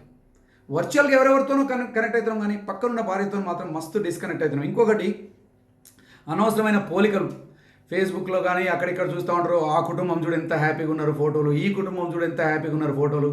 మీకు తెలుసా అండి, బై ద వే ఫోటోలు తీసే ఎవ్వరు కూడా సాధారణ ఒక 10-20 ఫోటోలు ఇస్తారు, ఎప్పుడు కూడా ఒక ఫోటో తీయడు. ఇప్పుడు మనకు మెమరీ ప్రాబ్లం లేవు, రీల్ అయిపోతున్నా ప్రాబ్లం లేదు. వందల ఫోటోలు తీసి 100 ఫోటోలలో 2-3 ఫోటోలు మాత్రమే సెలెక్ట్ చేసి అవి కూడా ఉన్నట్టు పంపరండి. దాన్ని కూడా కొన్ని ఫిల్టర్ల నుండి పంపి ఎడిటింగ్ చేసి లైట్లు పెట్టి అది పెట్టి ఇది పెట్టి మొత్తానికి మస్తు సినిమా పోస్టర్ లాగా చేసి అప్పుడు తీసి పోస్ట్ చేస్తారు, ఫార్వర్డ్ చేస్తారు. మళ్ళీ దాన్ని డిస్ప్లే పిక్చర్ పెడతారు, అట్లా పెడతారు. ఇక అది చూసే మిగతా వాళ్ళందరూ చూసి అబ్బా ఎంత అందంగా ఉన్నారు, ఈ బ్యాక్గ్రౌండ్ చూడు ఎంత మంచిగా ఉంది, చూసి ఎంత నవ్వుకుంటున్నారు, ఎంత హ్యాపీగా ఉన్నారు. వాళ్ళు they are only seeing the best of the best కదా. అది చూసి వీళ్ళు చూడు ఎంత సంతోషంగా ఉన్నారని అనుకుంటారు. కానీ నిజంగా మీరు దినంలో చేసే ప్రతి కార్యాన్ని కూడా మీరు ఫేస్బుక్లో పెడితేలే, అంటే మీరు ఇంట్లో వంట వండేటప్పుడు ఎట్లుంటారు, గిన్నెలు తోమేటప్పుడు ఎట్లుంటారు, తిట్టుకునేటప్పుడు ఎట్లుంటారు, కొట్టుకునేటప్పుడు ఎట్లుంటారు, నారాజుకున్నప్పుడు ఎట్లుంటారు, అన్నిటికీ ఒక్కొక్క ఫోటో పెట్టండి. అప్పుడు ఎవ్వడు కూడా నిన్ను చూసి ఈర్ష్యపడాడండి. కానీ మనం అట్లాంటి ఫోటోలు ఏం పెట్టా కదా. ఇల్లు ఊడ్చేటప్పుడు నేను ఎట్లున్నాను, ఇల్లు ఊడుతున్నాను ఎవరైనా ఫోటో పెడతారా అండి? పెట్టారు. పెద్ద వాటర్ ఫాల్స్ దగ్గర నిలబడేటప్పుడు ఫోటో దిగుతారు, పెద్ద బ్రిడ్జ్ అంటే సన్సెట్ దగ్గర ఫోటోలు దిగుడు, కొండల దగ్గర ఫోటోలు దిగుడు, ఇవన్నీ పోజింగ్ అండి. These are show, that is not who you are. మన రియల్ లైఫ్లో మనం ఎవరు కూడా అట్లా ఉండమండి. రియల్ లైఫ్ని ఎవడు కూడా ఫేస్బుక్లో చూపించాడు. బెస్ట్ ఆఫ్ ద బెస్ట్ 24 గంటల వారంలో హైలైట్ మూమెంట్ ఒకటి ఉంటుంది కదా, దాన్ని మాత్రమే చూపిస్తాం. నేనేమంటున్నా అంటే మరి ఆ మిగతా లో లైట్లన్నీ ఎవడు చూస్తాడు? మీకు తెలియదు. అందుకనే మీరేమనుకుంటారు అంటే అబ్బా హైలైట్ ఉంది చేసుకుంటే నేను బాగుండు కదా, ఈ హైలైట్ కుటుంబం లాగా మేము ఉంటే బాగుండు కదా అంటే బై ద వే అండి, వాళ్ళు కూడా మీ కుటుంబం ఫోటోలు చూసి మీరు మీ హైలైట్లు చూసి మీరు ఎప్పుడు అట్లనే ఉంటారు అనుకుంటారు. కానీ మీకు తెలుసు కదా మీ లైఫ్ అట్లా లేదని. కాబట్టి అనవసరంగా సోషల్ మీడియాలో వచ్చే ఫోటోలను చూసి కంపేర్ చేసుకొని మిమ్మల్ని మీరు డిస్కరేజ్ చేసుకోకండి. నంబర్ 1, మీరు కూడా వీలైనంత మట్టుకు అనవసరంగా సోషల్ మీడియాలో పోస్టులు చేయకండి. పోస్టులు చేసినప్పటి నుండి నన్ను ఎవడు చూస్తలేడు, థమ్స్అప్లు చేస్తాడు, లైక్ చేస్తాడని బాధపడు, వేస్ట్. పోస్టులు చేయకండి, ఎక్కువ ఫోటోలు తీసుకోండి, మీ మెమరీ కోసం మీరు ఉంచుకోండి. అకేషనల్లీ అప్పుడప్పుడు సంవత్సరానికి 3, 4, 5, 6 పోస్ట్ చేయండి, సరే మీ స్నేహితులకు టచ్లో ఉండడం కోసం. కానీ అనవసరంగా కంపేర్ చేసుకోకండి, డిస్కరేజ్ కాకండి. తర్వాత poor communication and conflict management skills. చాలామంది కుటుంబాల్లో ఉండే ఇంకో పెద్ద సమస్య ఏంటంటే కమ్యూనికేషన్ స్కిల్స్ మనకు తెలియదండి. అందరం కూడా నేర్చుకోవాలండి. మీరు న్యాచురల్గా టాలెంటెడ్ కమ్యూనికేటర్ అయినా కూడా వివాహంలో ఉండే కమ్యూనికేషన్ ఇస్ చాలా డిఫరెంట్. ఇప్పుడు నేను స్టేజ్ల మీద నిలబడి ప్రసంగాలు చేస్తాను అండి. చిన్నప్పటి నుండి కూడా నాకు స్టేజ్ అంటే భయం లేదు, న్యాచురల్గానే I'm kind of stage person. కానీ స్టేజ్ మీద మాట్లాడడానికి నా భార్య చెప్పే మాట విని ఈమెతో కమ్యూనికేట్ చేయడానికి ఇట్స్ ఏ జమీన్ ఆస్మాన్ అంత తేడా ఉందండి. You have to learn how to communicate to a person. ఒక వ్యక్తికి వ్యక్తం చేయడం, అర్థం చేసుకోవడం అనేది ఇట్స్ ఏ లెర్న్డ్ స్కిల్, అది నేర్చుకోవాలి. అయితే భార్యలు భర్తలను అర్థం చేసుకొని కమ్యూనికేట్ చేయడం నేర్చుకోవాలా, భర్తలు భార్యలను అర్థం చేసుకొని కమ్యూనికేట్ చేయడం నేర్చుకోవాలా. Communication is very important. అది లేకపోతే అండి జీవితాంతం మనం మస్తు స్ట్రగుల్ అవుతామండి. ప్రతి చిన్నదానికి గొడవ అవుతుంది, ప్రతి చిన్నది కూడా మిస్అండర్స్టాండ్ చేసుకుంటాం. అంతేకాకుండా ఆ గొడవ అయినప్పుడు ఆ గొడవను ఎట్లా సాల్వ్ చేసుకోవాలో కూడా మనకు తెలియదు. We have very poor communication skills and we also have very poor conflict management skills. గొడవలు వస్తే దాన్ని ఎట్లా తీర్చుకోవాలో తెలియదండి. తేడా వచ్చిందంటే అది పెద్ద గొడవ కావాల్సిందే, 3-4 రోజులు అలిగి పండుకోవాల్సిందే, వారాలు అట్లా అలిగి మనం ఒకరి నుండి ఒకరు దూరం అయిపోతా ఉన్నాం. So poor communication and conflict management. 9వది financial problems and interference of in-laws. ఆర్థిక సమస్యలు, చాలా కుటుంబాలకు ఆర్థిక సమస్యలు ఉంటాయండి. అయితే ఆర్థిక సమస్యలు ఉండడానికి ఇప్పుడు ఉన్న ఇంకొక పెద్ద సమస్య ఏంటంటే అనవసరంగా మనం వేరే వాళ్ళని చూసి కంపేర్ చేసుకొని డబ్బు లేకపోయినా అప్పులు పెట్టి బండ్లు కొనడము, కార్లు కొనడము, పెద్ద పెద్ద ఇల్లులు కొనడం. మనమందరం కూడా మన సామర్థ్యం ఎంత, మన స్తోమత ఎంత అని తెలుసుకొని తృప్తిగా ఉన్న దాంట్లో జీవించడం అనేది చాలా పెద్ద గిఫ్ట్ అండి. అది ఇట్స్ వెరీ వెరీ ఎసెన్షియల్. ఒక 50,000 జీతం అంటే 40,000 బతుకుదాం నేర్చుకుందాం మనం. ఎందుకు ఇంకొక 5,000 మనం దశం భాగం ఇచ్చుకున్నా, ఇంకొక 5,000 మనకు ఎమర్జెన్సీస్కి వాడుకున్నా, వాట్ ఎవర్ అండి. మీరు 10,000 సంపాదించినా కూడా అండి, సంపాదించిన దాంట్లో తృప్తిగా జీవించడంలో ఉన్నంత ఆనందం ఇంకోటి లేదండి. అయితే మనం జీవించే ఈ ప్రపంచంలో ఏమవుతుందంటే మన చుట్టూ అందరూ కూడా పెద్ద పెద్ద టీవీలు కొంటుండ్రు, పెద్ద పెద్ద బండ్లు కొంటుండ్రు, అంటే మంచి చీరలు కొంటుండ్రు, మంచి సూట్లు వేస్తారు. They are looking very happy. బయట అయ్యేసరికి మనకు ప్రెషర్, అరే వాళ్ళ ఇంట్లో పెద్ద టీవీ వచ్చిందని మన టీవీ కావాల్సిందే, వాళ్ళ ఇంట్లో అది వచ్చిందని. ఇది మాత్రం దయచేసి మీరు ఆ శోధనను రెసిస్ట్ చేయండి. మనకు లేని స్తోమతకు మించి కొనాల్సిన అవసరం లేదు. దేవుడు తన సమయంలో ఎప్పుడు మీకు అవసరమో అది ఇస్తాడు. బట్ అనవసరంగా పోల్చుకొని మిమ్మల్ని మీరు ఆర్థికంగా భారాలలో పెట్టుకొని తర్వాత ఆ ప్రెషర్లో బ్రతకడం ఏమీ ఆనందం లేదండి. తర్వాత తల్లిదండ్రుల ఇంటర్ఫియరెన్స్, లేకపోతే అత్తమామల ఇంటర్ఫియరెన్స్, బావలు బావమరుదులు, ఈ విషయంలో మాత్రం ఇండియన్ కల్చర్లో మనం తప్పకుండా స్టాండ్ తీసుకోవాలండి. మీరు మీ ఆవిడను పెళ్లి చేసుకొని ఒకవేళ మీ ఇంటికి కింద తెచ్చేటట్టయితే ఈ వ్యక్తి ఈ స్థలానికి కొత్తగా వస్తుంది కాబట్టి, ఈ ఇంట్లో ఈమె కొత్త వ్యక్తి కాబట్టి ఈమెను పరిచయం చేయడానికి, ఈమెకు అలవాటు అయ్యేదాకా ఈమెను ప్రొటెక్ట్ చేయడము, ఈమెను ఇంట్రడ్యూస్ చేయడం, కాపాడడం భర్త యొక్క బాధ్యత. అట్ ద సేమ్ థింగ్ భర్తగిన ఒకవేళ వాళ్ళ అత్తమామల ఊర్లో ఉండి అక్కడికి ఉంటే ఈ భర్త ఈ ఇంట్లో కొత్తవాడు కాబట్టి ఈ భార్య ఈ భర్తను కవర్ చేయాలా, ఆయనను ఎడ్యుకేట్ చేయాలా, ఆయనకు సహాయం చేయాలా, ఆయన ఎప్పుడు కూడా ప్రొటెక్ట్ చేయాలి. మన విషయంలో ఏమవుతుందంటే అత్తమామలు బాగా పెత్తనాలు చేసేస్తారు. ఆ విషయంలో భర్త ఖచ్చితంగా స్టాండ్ తీసుకోవాలండి. అందుకే దేవుడు నీకు ఇచ్చిన బాధ్యత, తల్లిని తండ్రిని విడచి ఈమెను నువ్వు హత్తుకోవాలా. So you have to highlight her, you have to protect her. ఆఖరిగా అన్డిఫైన్డ్ బౌండరీస్, మన పరిధులు లేకపోతే మన పాత్రలు. ఈ వివాహ జీవితంలో భర్తగా నా పాత్ర ఏంటి, భార్యగా నా పాత్ర ఏంటి అనేది మన ఇద్దరం కూడా మాట్లాడుకోవడం చాలా ఇంపార్టెంట్ అండి. కొన్ని తరాల నుండి కొన్ని పాత్రలు వస్తున్నాయండి, హస్బెండ్స్ రోల్స్, వైఫ్స్ రోల్స్. ఇప్పటికి కూడా నేను చాలా సెషన్స్ కూడా విన్నా. డిఫరెంట్ కల్చర్స్లో కొంచెం దాన్ని మాడిఫై చేసి కల్చరల్గా సెన్సిటివ్గా పెట్టి మాట్లాడతారు. వాక్యానుసారంగా దేవుడు ఇచ్చిన బాధ్యత, భర్తకి ఇచ్చిన బాధ్యతలు, భార్యకి ఇచ్చిన బాధ్యతలను మాట్లాడుతూ ఉంటారు. కానీ సమయాలు మారుతున్నప్పుడు మన ఫైనాన్షియల్ నీడ్స్ పెరుగుతున్నప్పుడు ఆమెతో కూడా ఉద్యోగం చేపించి కూడా మళ్ళీ ఇద్దరు పనులు చేసుకుంటా కూడా అన్ని పనులు మళ్ళీ ఇంట్లో పనులు ఆమెకే పెడితే మాత్రం అది న్యాయం కాదండి. అట్లా చేయబట్టే చాలా కుటుంబాలు చాలా గాయపడుతున్నాయి. సంతోషం లేకుండా వాళ్ళు ఇక ఆల్మోస్ట్ ఇక డివోర్స్కు సిద్ధమై ఉన్నారండి చాలామంది. బికాస్ సమయాలు మారుతున్నాయి, పరిస్థితులు మారుతున్నాయి, బట్ రోల్స్ మాత్రం మారతలేదు.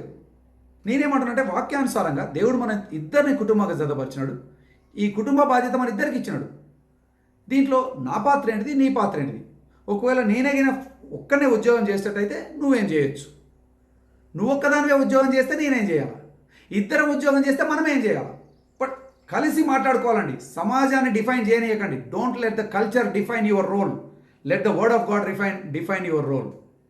వాక్యానుసారంగా దేవుడు మనం జతపరిచింది కదా, దీంట్లో నిన్ను ప్రేమిస్తున్నాను కాబట్టి ప్రేమించి నేనేం చేయగలను అని భర్త ఆలోచించి, నీకు విధేయురాలుగా ఉన్నాను కాబట్టి నీ నాయకత్వానికి సపోర్ట్ ఇస్తూ నేనేం చేయగలను అని మనం వాక్యానుసారంగా భార్యలు భర్తలు మన రోల్ని మన పాత్రను డిఫైన్ చేసుకుంటే అండి సంతోషంగా బతకొచ్చండి.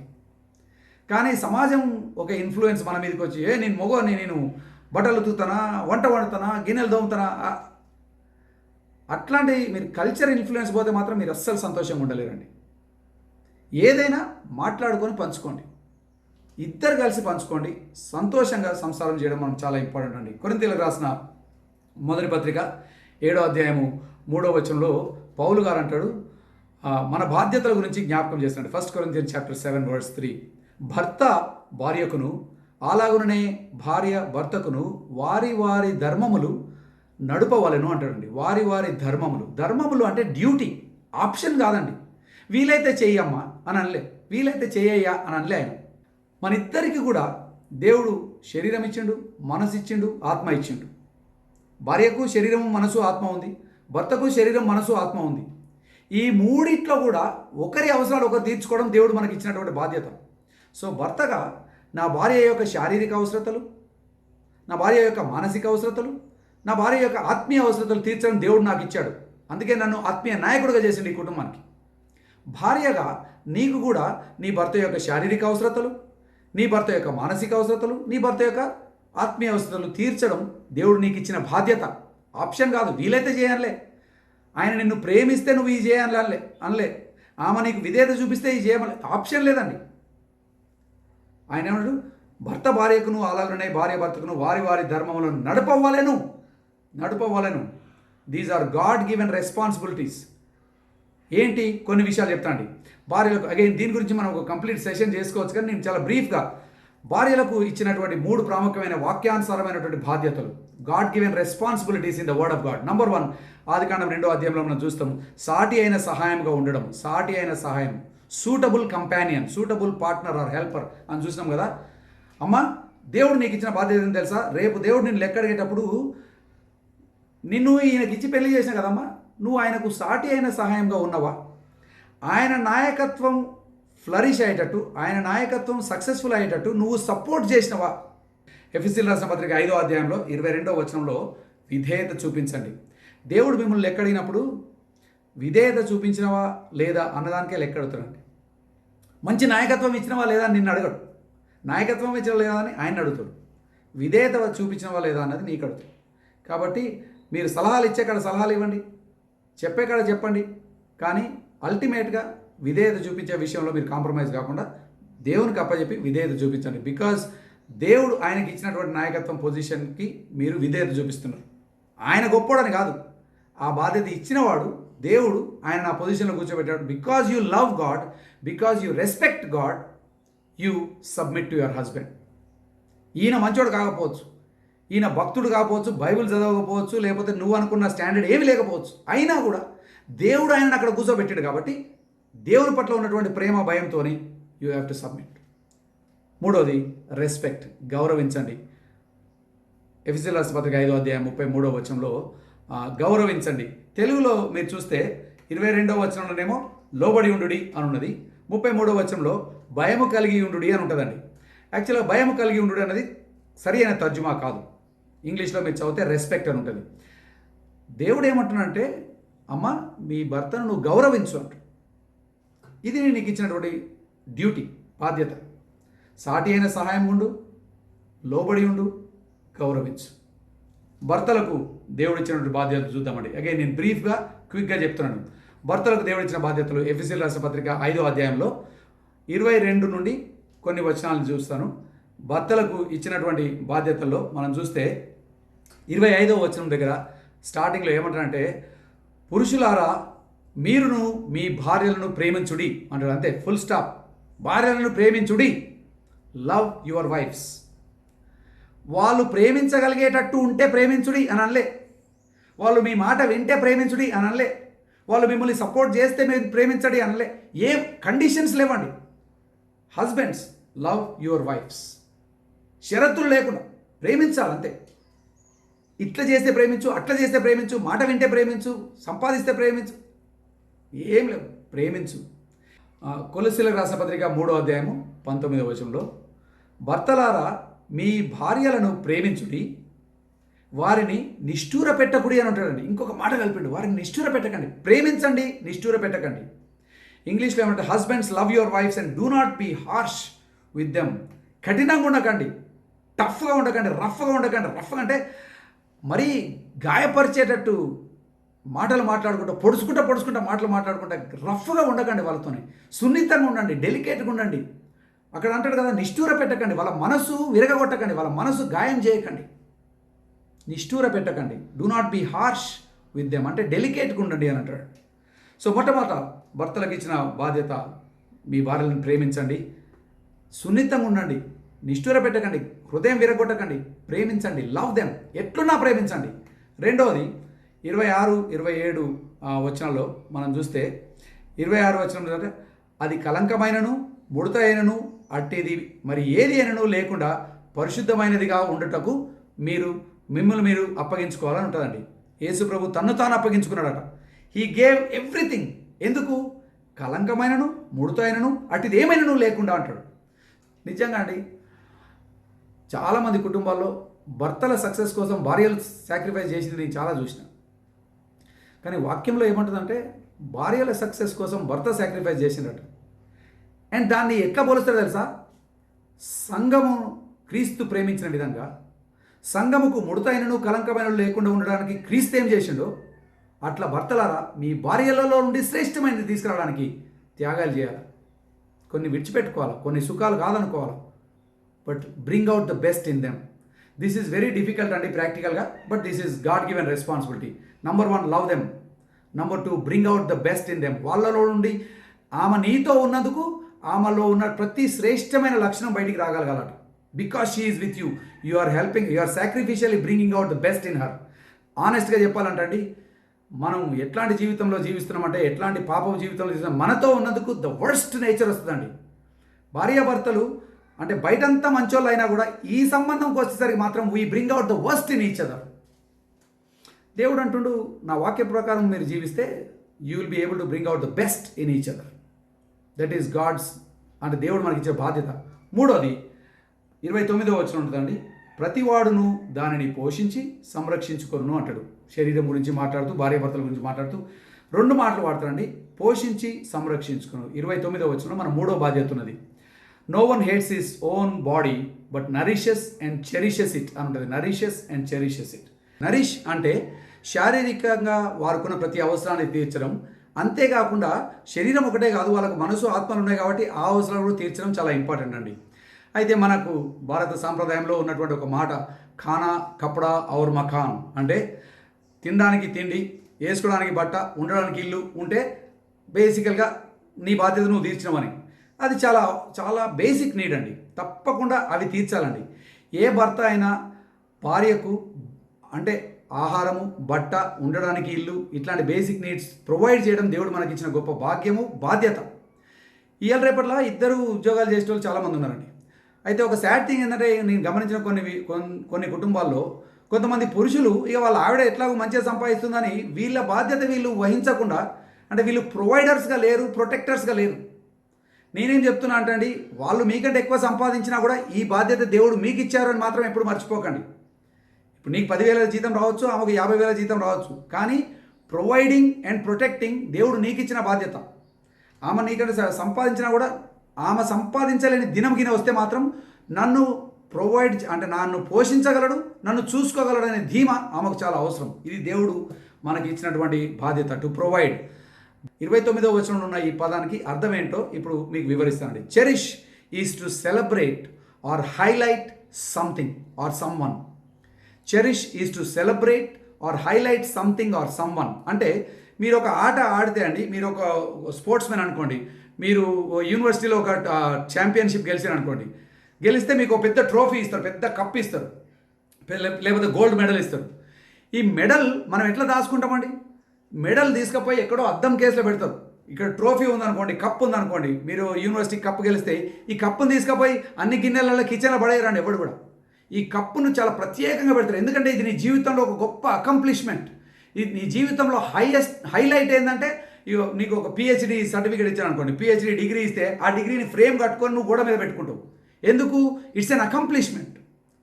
ట్రోఫీ ఎట్లాగైతే గోడ మీద పెట్టి హైలైట్ చేస్తావో, పిహెచ్డి సర్టిఫికెట్లు, మాస్టర్ సర్టిఫికేట్ ఎట్లాగైతే గోడ మీద పెట్టి హైలైట్ చేసి సర్టిఫికేట్ అంటే హైలైట్ చేస్తావో, చెరిష్ అనే పదానికి అర్థం ఏంటంటే అవతల వ్యక్తిని నువ్వు హైలైట్ చేసి సన్మానించడం అన్నట్టు. హైలైట్ చేసి సన్మానించడం. ఇది అప్పుడప్పుడు భార్యలు భర్తలను చేయడం నేను చూసినా, కానీ భర్తలు భార్యను సన్మానించి హైలైట్ చేయడం మన కల్చర్లో నేను ఎక్కువ గమనించలేదండి. వేరే కల్చర్లో కూడా ప్రతిసారి అయిద్దని నేను అనను, కానీ ఇది వాక్యంలో ఉన్నటువంటి మాట అండి. టు చెరిష్ యువర్ వైఫ్ అంటే to highlight your wife, to portray her, to make her the highlight of your life. గంతే ఉందన్న, భార్య కదా, మరి మంచి భార్య ఉన్నది, కానీ దానికి హైలైట్ చేయాల్సిన అవసరం ఉందా? అందుకనే నేను ఈ వాక్యం చెప్తున్నాను. హైలైట్ చేయాల్సిన అవసరం ఉందా అని పాపపు స్వభావం, నీ ఈగో అడ్డం వద్దంటుంది. బైబిల్ ఏం చెప్తుందో చూద్దాం. బైబిల్ పేతురు రాసిన మొదటి పత్రిక 3వ అధ్యాయంలో ఏమంటారు తెలుసా అండి? ఆమె బలహీనమైన ఘట్టమని ఎరిగి భార్యను సన్మానించు అన్న పదం వాడుతున్నాడు. సన్మానించు, అరే బ్యూటిఫుల్ మాట అండి. ఐఎమ్ ష్యూర్ మీరు ఆ వాట చూసినప్పుడు కొన్నిసార్లు ఎందుకు ఇట్టన్నాడని పరేషాన్ అయినరేమో. సన్మానించు, హైలైట్ హర్. పర్ఫెక్ట్ పర్సన్ కాదు ఆమె, పర్ఫెక్ట్ కాదు, నువ్వు పర్ఫెక్ట్ కాదు, ఆమె పర్ఫెక్ట్ కాదు, ఆమె కూడా ఎదగాల్సింది చాలా ఉంది, నువ్వు ఎదగాల్సింది చాలా ఉంది.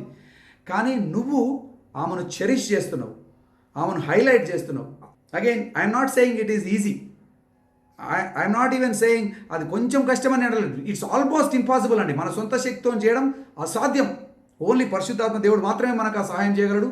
దేవుని కృప మాత్రమే మనకు అలా ప్రేమించడానికి సహాయం చేయగలదు. కానీ అది దేవుడు మనకి ఇచ్చిన ఆజ్ఞ. Love her unconditionally, bring out the best from her. మూడోది, nourish her and cherish her, highlight her. గ్రీక్లో తాల్పో అనే ఒక పదం ఉందండి. గ్రీక్లో తాల్పో అనే పదానికి అర్థము to cherish or to keep warm or to warm someone up. తెస్సలోనికీయులకు రాసిన మొదటి పత్రిక 2వ అధ్యాయం 7వ వచనం దగ్గర ఉన్నదండి.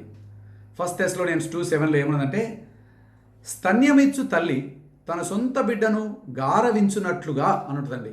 స్తన్యమిచ్చే తల్లి అట తన సొంత బిడ్డను గారవించుదట, గారభంగా పెంచుదట. ఆమె ఆనందం అంతా ఆ బిడ్డలోనే ఉంటుందండి. ఆమె చుట్టూ ప్రపంచంలో ఇంకెంతోమంది ఉన్నారు కూడా, అయినా ఆ స్తన్యం ఇచ్చే తల్లి ఆ చిన్న బిడ్డను చూసి షీఈస్ చెరిషింగ్ ద బేబీ. ఆ బాబు కానీ పాపను కానీ ఎంతో ఆనందిస్తూ ఉంది.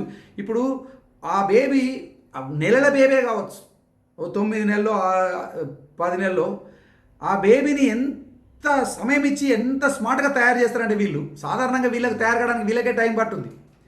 కానీ తల్లి ఈమె తయారు కావడం కంటే బేబీని తయారు చేసడానికి పెద్ద హైలైట్ చేస్తూ ఉంటుంది. ఎందుకంటే షీ డజంట్ వాంట్, నేను ఇంపార్టెంట్ కాదు, నా బేబీని హైలైట్ చేయాలి ఇక్కడ నేను. ఓ ఎంత ముద్దుగా ఉన్నది ఈ పాప జుట్టు ఎట్లున్నది, ఈ పాప ముక్కు ఎట్లున్నది. బేబీని హైలైట్ చేస్తే మమ్మీ ఒక మెయిన్ బిజినెస్ అయిపోయింది. అయితే తెస్సలోనికీయులకు రాసిన పత్రిక 2వ అధ్యాయం 7వ వచనంలో స్తన్యమిచ్చు తల్లి తన సొంత బిడ్డను గారవించున్నట్లుగా అనున్నది కదా. ఆ గారవించున్నట్లుగా అని తెలుగులో ఏదైతే పదం ఉందో దానికి గ్రీక్లో వాడిన పదము తాల్పో. అంటే ఇక మన భాషలో చెప్పాలంటే అక్కడ పౌలు ఏమంటారంటే, భర్తలారా మీ భార్యలను మీరు గారవించినంతగా హైలైట్ చేయండి.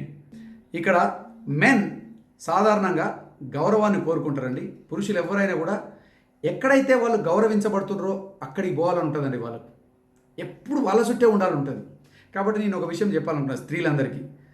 మీకు కష్టమైనా కూడా గౌరవించడం మీరు నేర్చుకుంటే సహజంగా మీ భర్త మీ వైపు ఆకర్షించబడతారండి.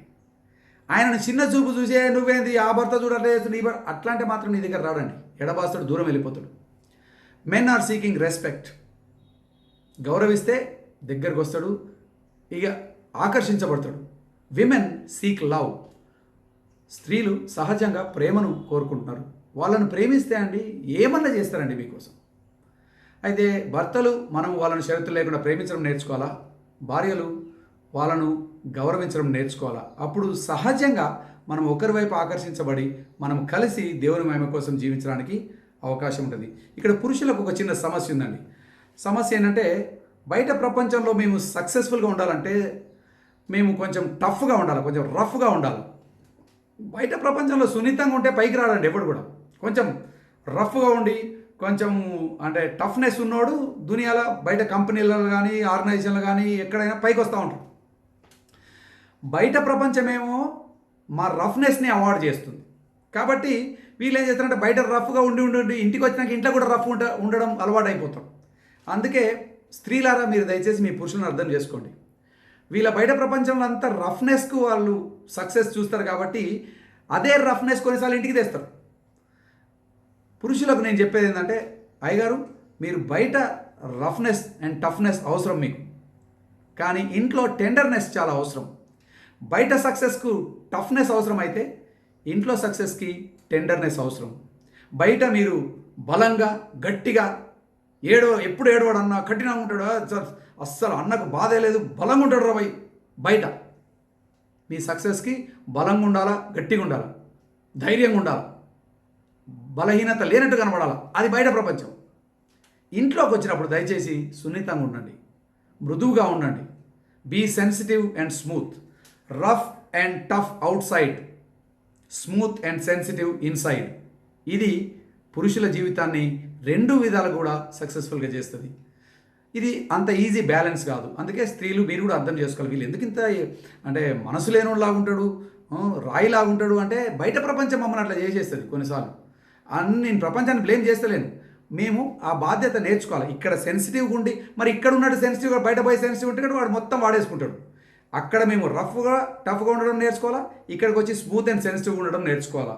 ఇది భర్తలకు చాలా ఇంపార్టెంట్ రోల్. అయితే కొరింథీయులకు రాసిన మొదటి పత్రిక 7వ అధ్యాయం 5వ వచనంలో ఒక మాట చూసి మనం ముగిద్దామండి. మనకిచ్చిన బాధ్యతల గురించి మాట్లాడినా కదా. 7వ అధ్యాయం 5వ వచనంలో ఏమంటారంటే ప్రార్థన చేయుటకు మీకు సావాసం కలుగునట్లు కొంతకాలము వరకు ఉభయుల సమ్మతి చొప్పుననే తప్ప ఒకరినొకరు ఎడబాయకుడి అంటారండి. లైఫ్లో అండి మన పాపపు స్వభావంలో ఉన్నాం కాబట్టి ప్రతి చిన్న దానికి ఎడబాస్తామండి. అంటే మన మన వన్నెస్కి ఐక్యతకు ఎన్నో ఆటంకాలు వస్తాయి. మన పాపపు స్వభావం, తలంపులు, మన బయట సమాజము, మన తల్లిదండ్రులు, మన స్నేహితులు, మన అలవాట్లు, మన కోపాలు, మన తాపాలు, మన అహము అన్ని అడ్డం వస్తాయండి. మన ఐక్యతకి అన్ని అడ్డమే. కాబట్టి ప్రతి చిన్న దానికి దూరం పోవడం చాలా సహజం. మనం దూరం పోవడం పెద్ద కష్టం పనే కాదండి. అండ్ చాలా ఈజీగా అయిపోద్ది. ఆటోమేటిక్గా దూరం పోతాం. ప్రతి చిన్నదానికి అలగడం లేకపోతే మనస్పర్ధలు కావడం, దూరం పోవడం చాలా సహజం. కానీ వాక్యం ఏం చెప్తుందంటే ఈ ఎడబాటు గురించి పోకుండా మీరు ఆపలేరు, ఖచ్చితంగా పోతారు. ఎందుకంటే మీరు పాపపు స్వభావంలో ఉన్నారు, ఒకరినొకరు గాయపెట్టుకుంటారు కాబట్టి ఖచ్చితంగా ఎడబాస్తారు. కానీ ఎడబాటు అంటూ లైఫ్లో ఎప్పుడన్నా అయితే మాత్రం దయచేసి దాన్ని దినాలు వారాలు నెలలు సాగదీయకండి. అది ఇక్కడ ఇస్తున్న మాట. ఏమంటే ఒకవేళ ఎడబాటుగా అయితే మాత్రం ఈ కండిషన్లు అంటాడు. ఫస్ట్ ఆఫ్ ఆల్ కొంతకాలం మట్టుకు మాత్రమే కావాలన్నట్టు. కొంతకాలం మట్టు మనకి అది కూడా ఉభయుల సమ్మతి, అంటే ఇద్దరు కూడా అర్థం కావాలి. ఓకే పలానా మొన్న ఏదో చిన్న ఆర్గ్యుమెంట్ అయింది, ఆమె ఇప్పుడు కొంచెం అలిగింది, ఠీకే, ఐ అండర్స్టాండ్, నేను సారీ చెప్తా, అయినా కూడా ఆమె టైం అడిగింది, ఇట్స్ ఓకే, ఐ అండర్స్టాండ్. ఇది కొంతకాలం మట్టుకే ఇద్దరు కూడా అర్థమైంది కేసు ఏమైందని. కొంతకాలం మట్టుకే ఉండాలండి. అంటే వీలైనంత మట్టుకు గంటలలో సాల్వ్ చేసుకుంటే చాలా మంచిది. కానీ నాకు తెలిసినంత మటుకు కొన్ని సమస్యలు గంటలలో కావు. కాబట్టి ఒకవేళ దినాలు అయితే నో ప్రాబ్లం, దినాలన్నా చేయండి, కానీ వారాలు నెలలు మాత్రం చేయకండి. కొంతమంది అన్ఫార్చునేట్లీ సంవత్సరాలు ఎడబాసిన కుటుంబాలు ఉన్నాయండి. వాళ్ళు ఈరోజు కలిసి ఉండడానికి ఒకే ఒక కారణం ఏంటంటే సమాజం యొక్క భయము, లేకపోతే పిల్లల మీద ఉన్న ప్రేమ, అంతే తప్ప దేవుని భయం లేదు, ఒకరి పట్ల ఒకరికి ప్రేమ కూడా లేదండి. The only reason they are together. ఈ డివోర్స్ అయితే సమాజం మనల్ని ఏమనుకుంటుంది. ఆయన ఇక మన పిల్లల భవిష్యత్తు ఏమైపోతుంది? ఇక పిల్లల కోసం అన్న నేను కలిసిన పిల్లల కోసమే కలిసిన కుటుంబాలు, క్రైస్తవ కుటుంబాలు నాకు చాలామంది తెలుసండి. అందుకే నేను ఈ విషయం ఇంత ఓపెన్గా చెప్తున్నానండి. ఎడబాటు అందరి జీవితాల్లో వస్తుందండి. పంతాలు, చిన్న చిన్న మిస్అండర్స్టాండింగ్స్, గొడవలు అందరికి వస్తాయి. కానీ ఎడబాటు వచ్చినప్పుడు ఏం చేయాలంటే, ఫస్ట్ ఆఫ్ ఆల్ ఎక్కువసేపు ఎడబాటు ఉండకండి. కొంతకాలం ఇద్దరు కూడా బాధ్యత తీసుకొని, ఐఎమ్ సారీ అమ్మ, నిన్ను అనకూడని మాట అన్నా, టైంకి రాలేదు, లేవో ఏదో చేసిన, సారీ భర్త చెప్పాలా, భార్య చెప్పాలి, సారీ చెప్పడం నేర్చుకుంటే అండి మనకు చాలా సమస్యలు తీరిపోతాయి. కొంతకాలమే ఎడబాపును ఉండనియండి, ఎక్కువ కాలం ఉండనియకండి. ఈ ఉభయల సమ్మతి ఉండాలి, ఇద్దరికి తెలవాలా, this is not going to be too long అనేది. ఇంకోటి ఏమంటే, ఒకరినొకరు ఎడబాయపడి మీరు మనసు నిలపలేకపోయినప్పుడు సాతానుడు మిమ్మల్ని శోధింపకుండానట్లు తిరిగి కలుసుకొనుడి. This is God's command to you. తిరిగి కలుసుకోండి.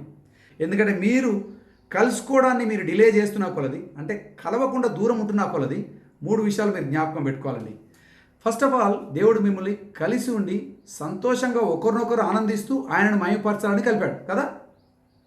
మీరు దూరంగా ఉన్నంత కాలం, ఒకరినొకరు ఎడబాసినంత కాలం శరీర అవసరాలు తీర్చుకుంటలేరు, మానసికంగా మనసిప్పి మాట్లాడుకుంటలేరు, కలిసి ప్రార్థిస్తలేరు. ఓకే, 3 విషయాలు, 3 టెస్ట్స్. మీరు ఫిజికల్, ఎమోషనల్, స్పిరిచువల్ కనెక్షన్ మాకుందా లేదా అని అంటే 3 పరీక్షలు అండి.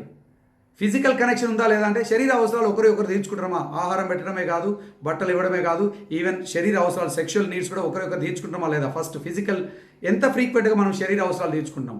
రెండోది మానసిక అవసరతలు, అంటే మనం మనసు విప్పి అప్పుడప్పుడన్నా మాట్లాడుకుంటున్నామా, ఆమెకున్న భయం ఏంది, ఆమెకున్న ఆనందం ఏంది, ఆమెకున్న కోరిక ఏంటిది, ఆమెకున్న అంటే ఏమి చేయాలని కోరుకుంటుంది, ఏం చూడాలని కోరుకుంటుంది, మనసు విప్పి మాట్లాడుకుంటలేరంటే మాత్రం ఎడబాటు చాలా దూరం తీసుకుపోతుంది. ఫ్రీక్వెంట్గా శరీర అవసరతలు తీర్చుకోవడము, ఫ్రీక్వెంట్గా మనసు విప్పి మాట్లాడుకోవడము, ఫ్రీక్వెంట్గా కలిసి ప్రార్థన చేయడం, దేవుని ఉద్దేశాలు తెలుసుకుంటూ దేవుని ఉద్దేశాలు నెరవేర్చడం, ఇవి పరీక్షలండి. మీ వివాహం వన్నెస్ దిక్కు పోతుందా లేదా అంటే ప్రతి కుటుంబం కూడా ఈ ప్రశ్న అడుక్కోవాలి. మేము ఎంత ఫ్రీక్వెంట్గా కలిసి ప్రార్థన చేస్తున్నాం, మేము ఎంత ఫ్రీక్వెంట్గా కలిసి మనసు విప్పి మాట్లాడుకుంటున్నాం, ఎంత ఫ్రీక్వెంట్గా ఒకరి అవసరాలు ఒకరు సంతోషంగా తీర్చుకుంటున్నాం.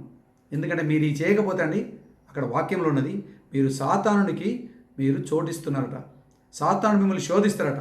So 3 reasons why we should reconcile quickly.